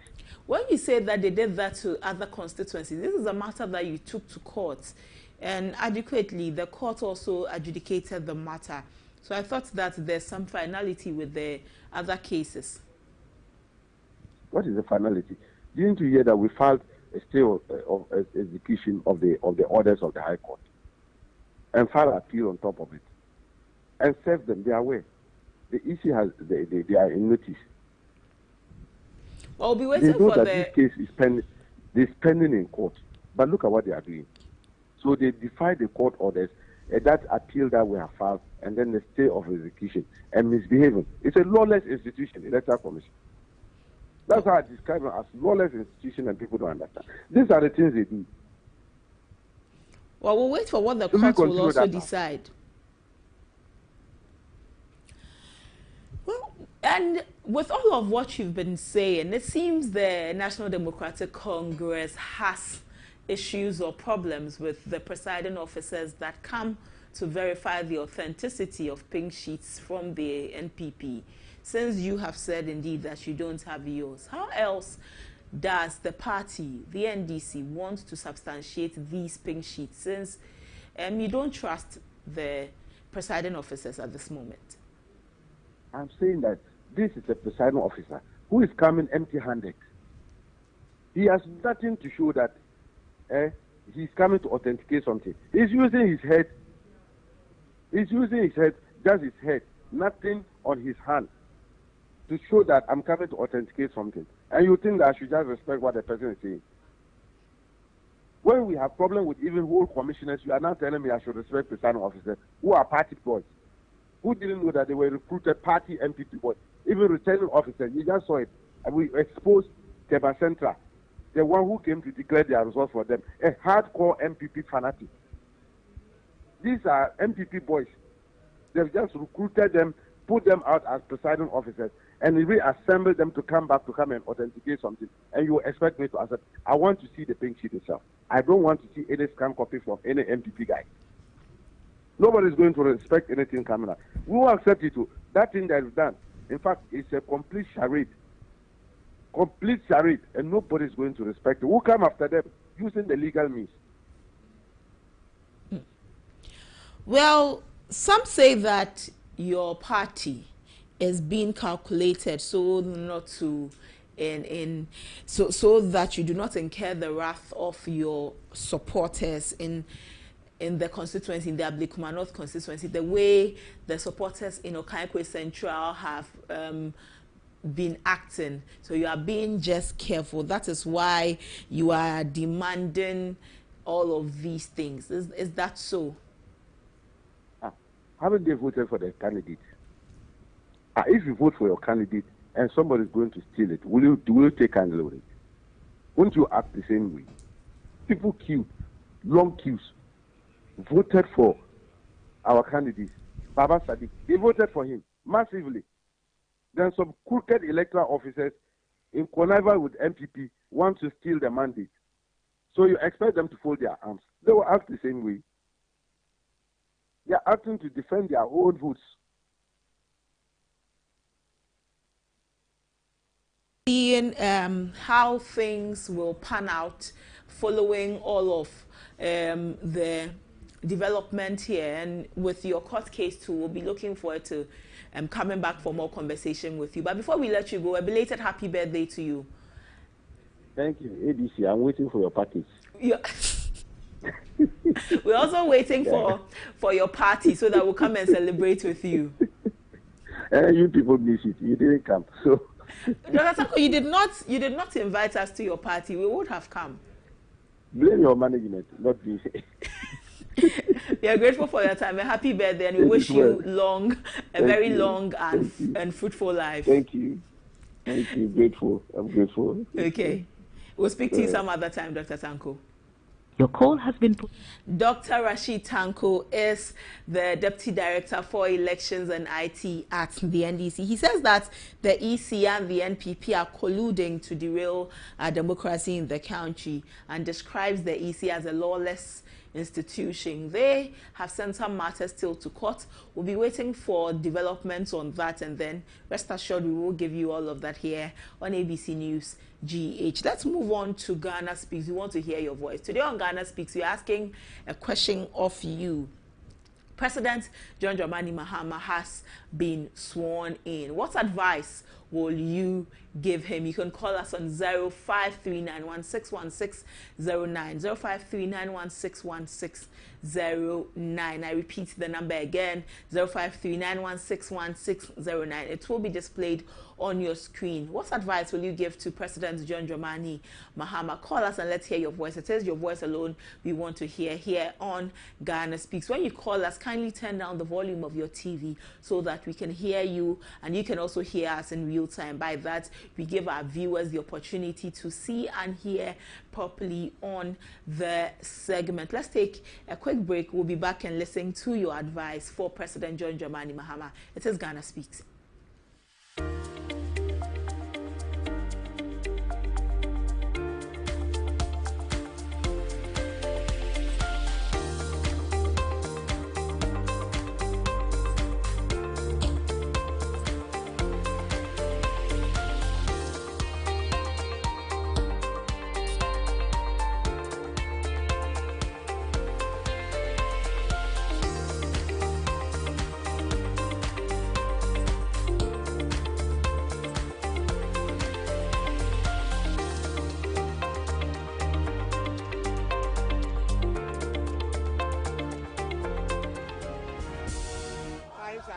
hard in Ghana, extremely hard.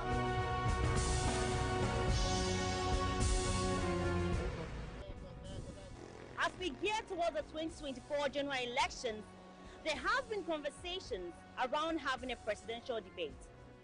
Will it happen or not? This is Ghana Speak. So what advice would you give to President John Dramani Mahama? Today is 9th of January. He was sworn in 2 days ago, 7th January. But he has hit the road running. He really has hit the road running with work that he has to do, especially about our energy sector and all. But he has 4 years, a 4-year mandate you, as the Ghanaian people, have given him.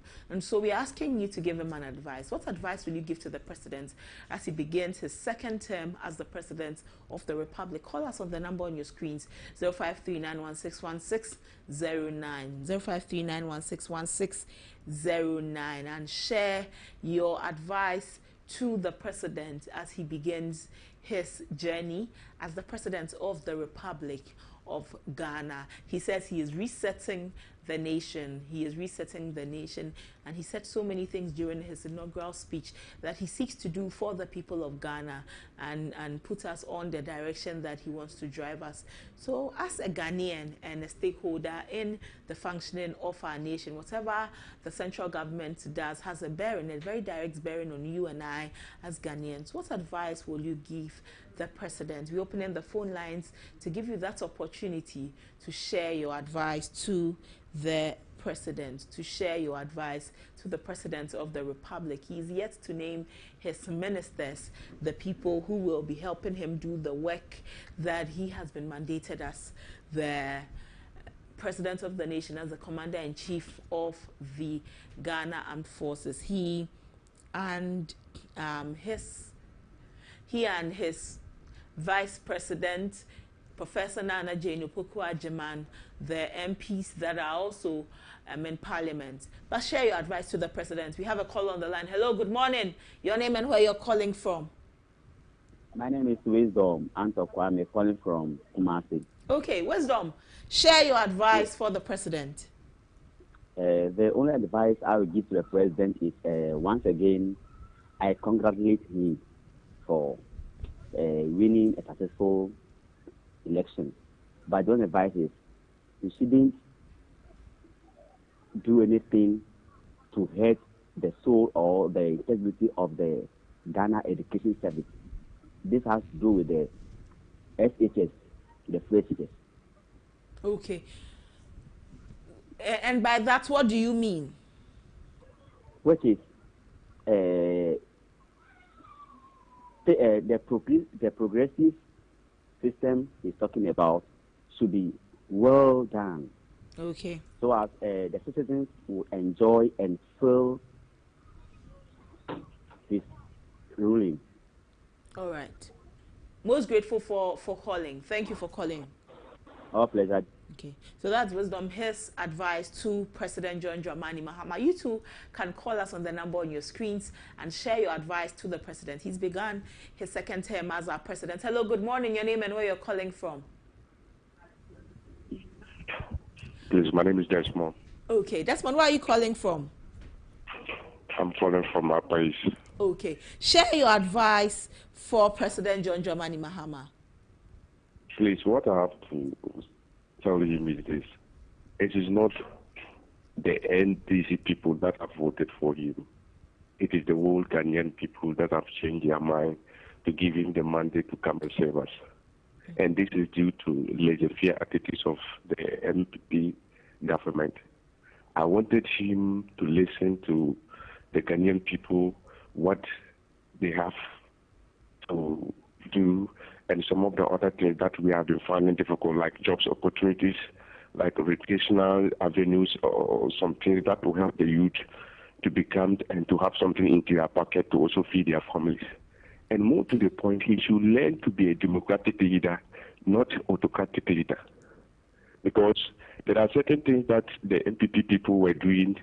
They didn't listen. They were doing things of their own because they think that the power is in their hands. They have the mandate to do what they want. So he should be very careful of what he does, his things, the affairs of the country, and how he used to manage the state-owned resources. He should be very careful and listen to the Ghanaian people cries. That is what I have to tell him. All right. Thank you for calling. Thank you for calling and for your advice to the president. You can also call us on the number on your screen, 0539161609, and share your advice with the president.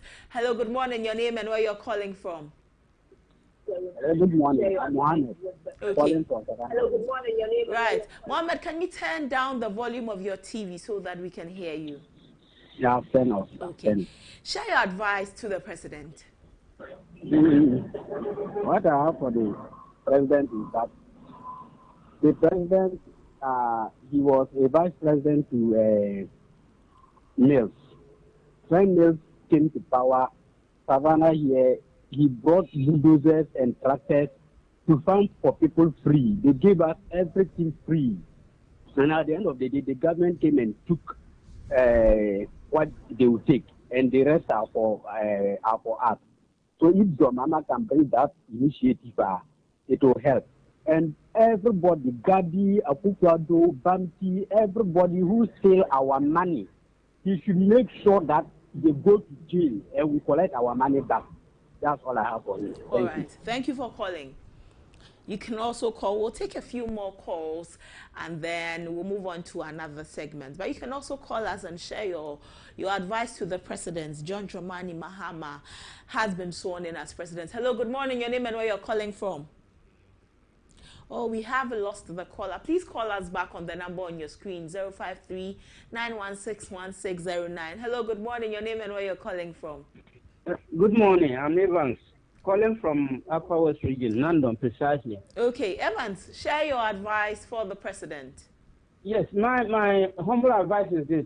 He should try to implement the constitutional review that was made. One of the key things is that we should try to vote for the MMDs. They are the major problem we have in Ghana here, right? They are politically affiliated, which is not supposed to be so. So I'm advising that we should implement those policies, make sure that we vote for them.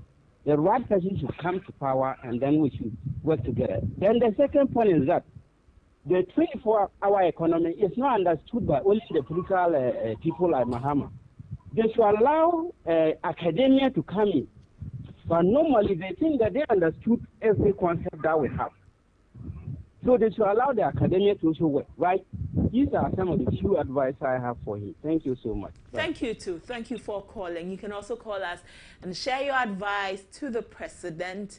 He has assumed office and he says he's working in the interest of the Ghanaian people to make life very easy for us. So you can share your thoughts with him. Hello, good morning. Your name and where you're calling from. Hello, good morning. Oh, we have lost the caller. You can call. Please call us back so that you can share your thoughts and your advice. Good morning. Your name and where you're calling from. Hello, hello, hello.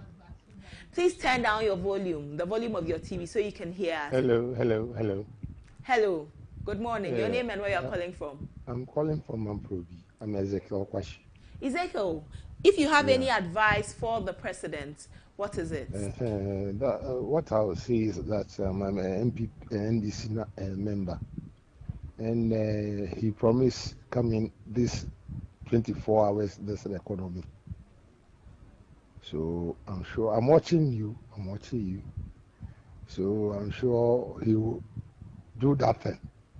And that money, those people have taken, I mean, he will be suffering. You can see he will be suffering with that economy. I mean, coming back, that's this thing. So those people who are responsible for that money which they've lost, they can pay back. Okay. Thank you for calling, Ezekiel. Thank you. So that's Ezekiel calling from Mamprobi. You can also call us and share your thoughts, your advice to the President, John Dramani Mahama. Hello, good morning. Your name and where you're calling from? My name is Abdulrazak. I'm calling from Tamale, Northern Ghana. I didn't catch your name. Can you mention your name again? My name is Abdulrazak. Okay, Abdulrazak, what is your advice to the President? What I'm just going to do is, firstly, I'm going to pray for the President May the Almighty Allah be with him and guide him and protect him from his enemies. And my advice for the president is that the people he have to choose, he's going to choose to work with him, they are the people he should choose and choose well.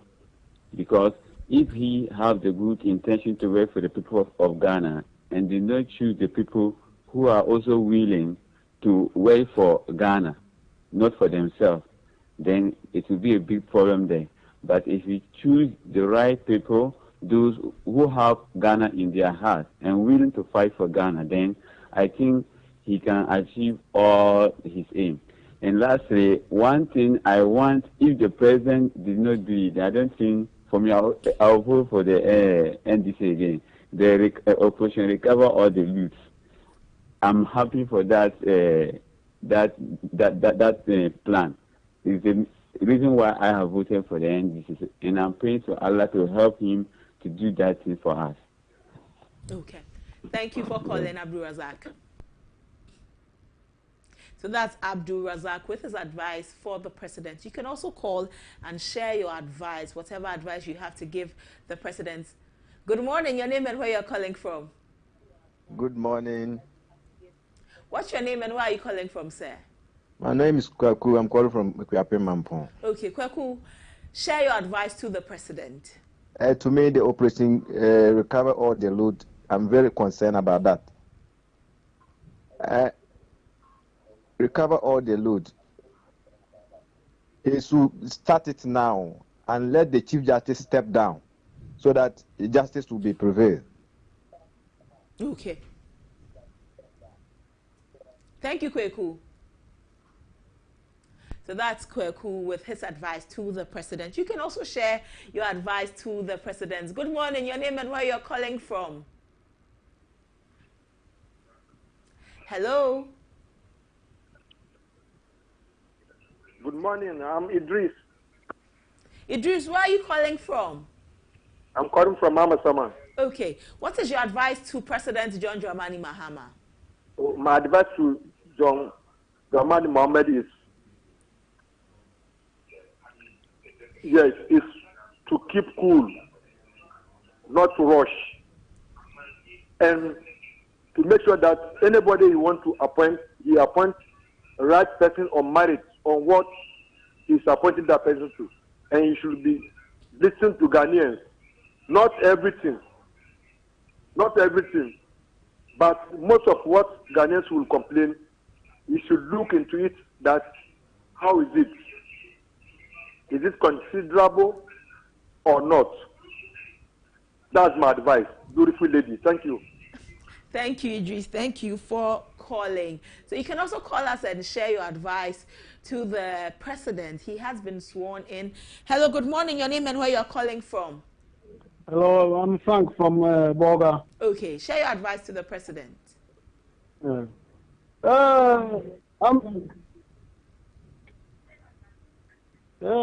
president will be focusing on the Operation Cover the Loot.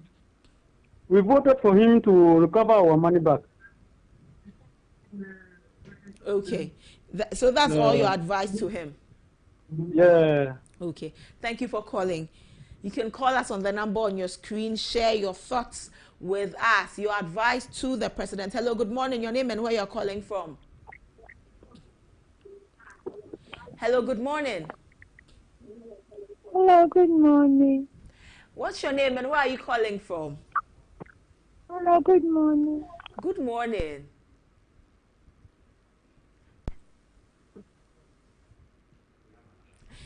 Hello, good morning. Your name and where you're calling from? Madam Kaya. Your name again, please. Rukaya. Yeah. Okay. Advice be out by my President John Mahama. Brawa ba betina kunya sui. But I sama mi ba ka tira me papa ne say. Mi jindi so betinya ya my bat. O ma petro ni de ka ba fom na lor fe ne ba fom ma ye. Lor fe ne ba fom ma juana ye be di bia ye tono. No bo be ba fom. Mi jindi so betinya ya onye bibia ma ye. Na ye ho to ye. Okay. Thank you very much.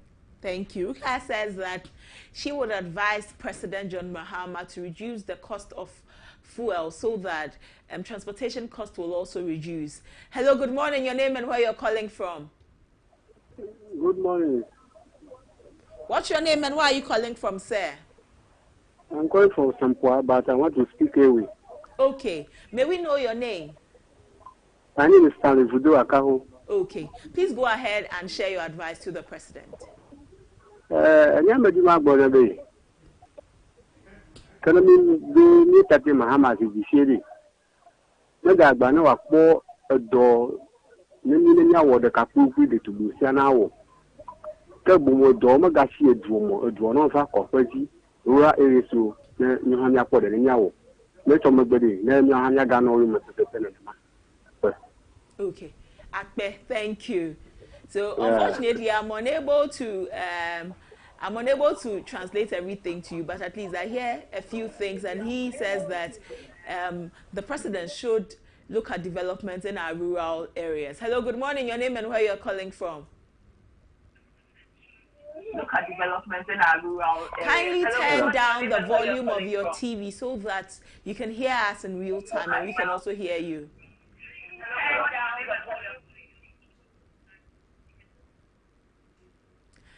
Hello, good morning. Your name and where you're calling from? Hello. Hello. Hello, good morning. Yes. What's your name and where are you calling from?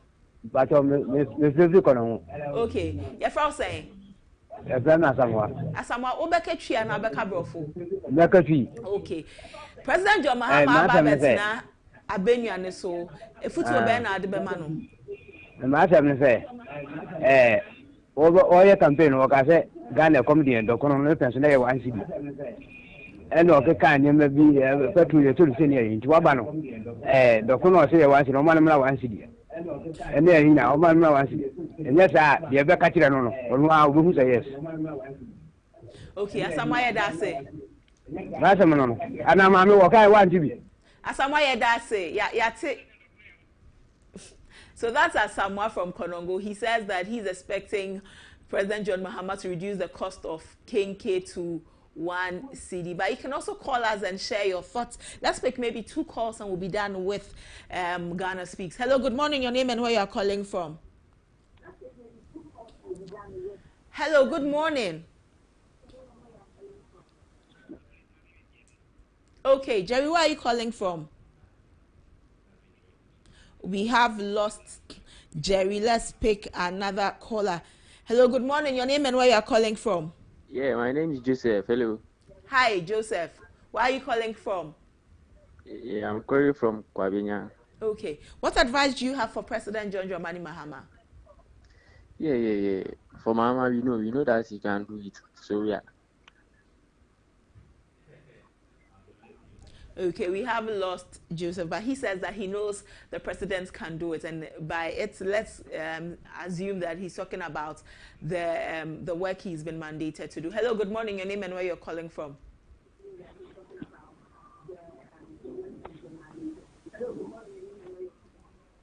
Good morning, please. My name is Jerry. Jerry. Yes. Okay, please give your advice to the president.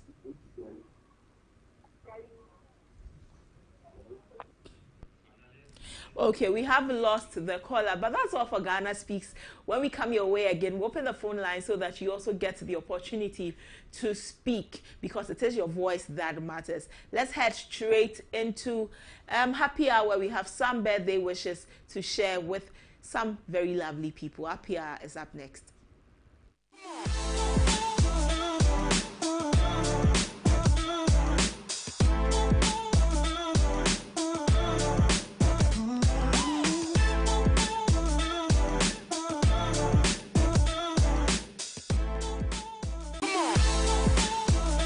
So on Happy Hour today, we have some wishes. Let's wish some good people a happy birthday. We'll start with Dr. Rashid Tanko Computer, who is the director for the Deputy Director for Elections and IT for the NDC. Happy birthday from all of us here at ABC News GH.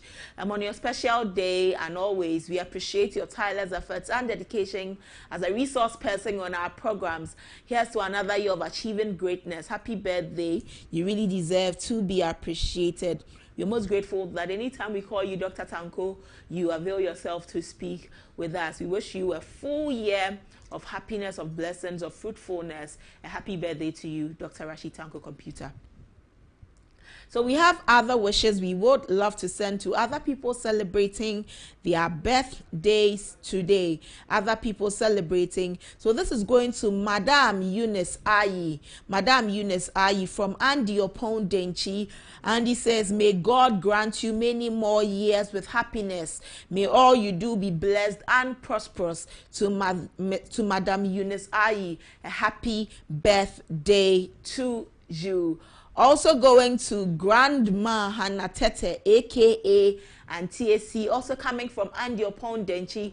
God bless you more and excel you in all you do. May the good Lord continue to grant you good health and happiness. So happy birthday to Grandma Hannah Tete, a.k.a. Auntie AC. Happy birthday to everybody who is also celebrating their birthday today. All of you who are celebrating your birthday in the month of January, we send happy birthday to you. If you have any happy birthday wishes to send to your friends and loved ones, slide into our DMs on social media. All across social media, our handle is at ABC News GH _ at ABC News GH _ slide into our DM, send that birthday wish to us, add a picture, and we will gladly send the birthday wish on your behalf to that person who is celebrating.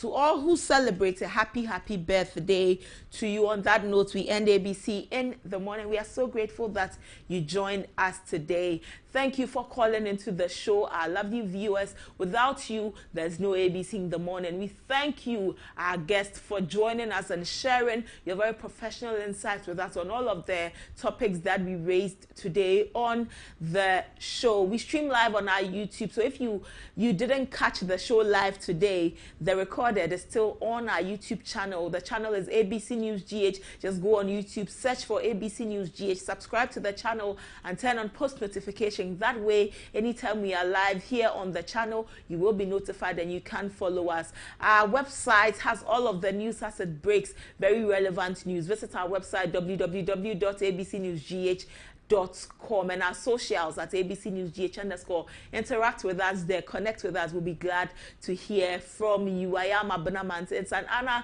to have come your way today with ABC in the morning. Thank you to the production team for putting together this very beautiful show. We'll see you same time when we come your way again with ABC in the morning. Enjoy the rest of your day.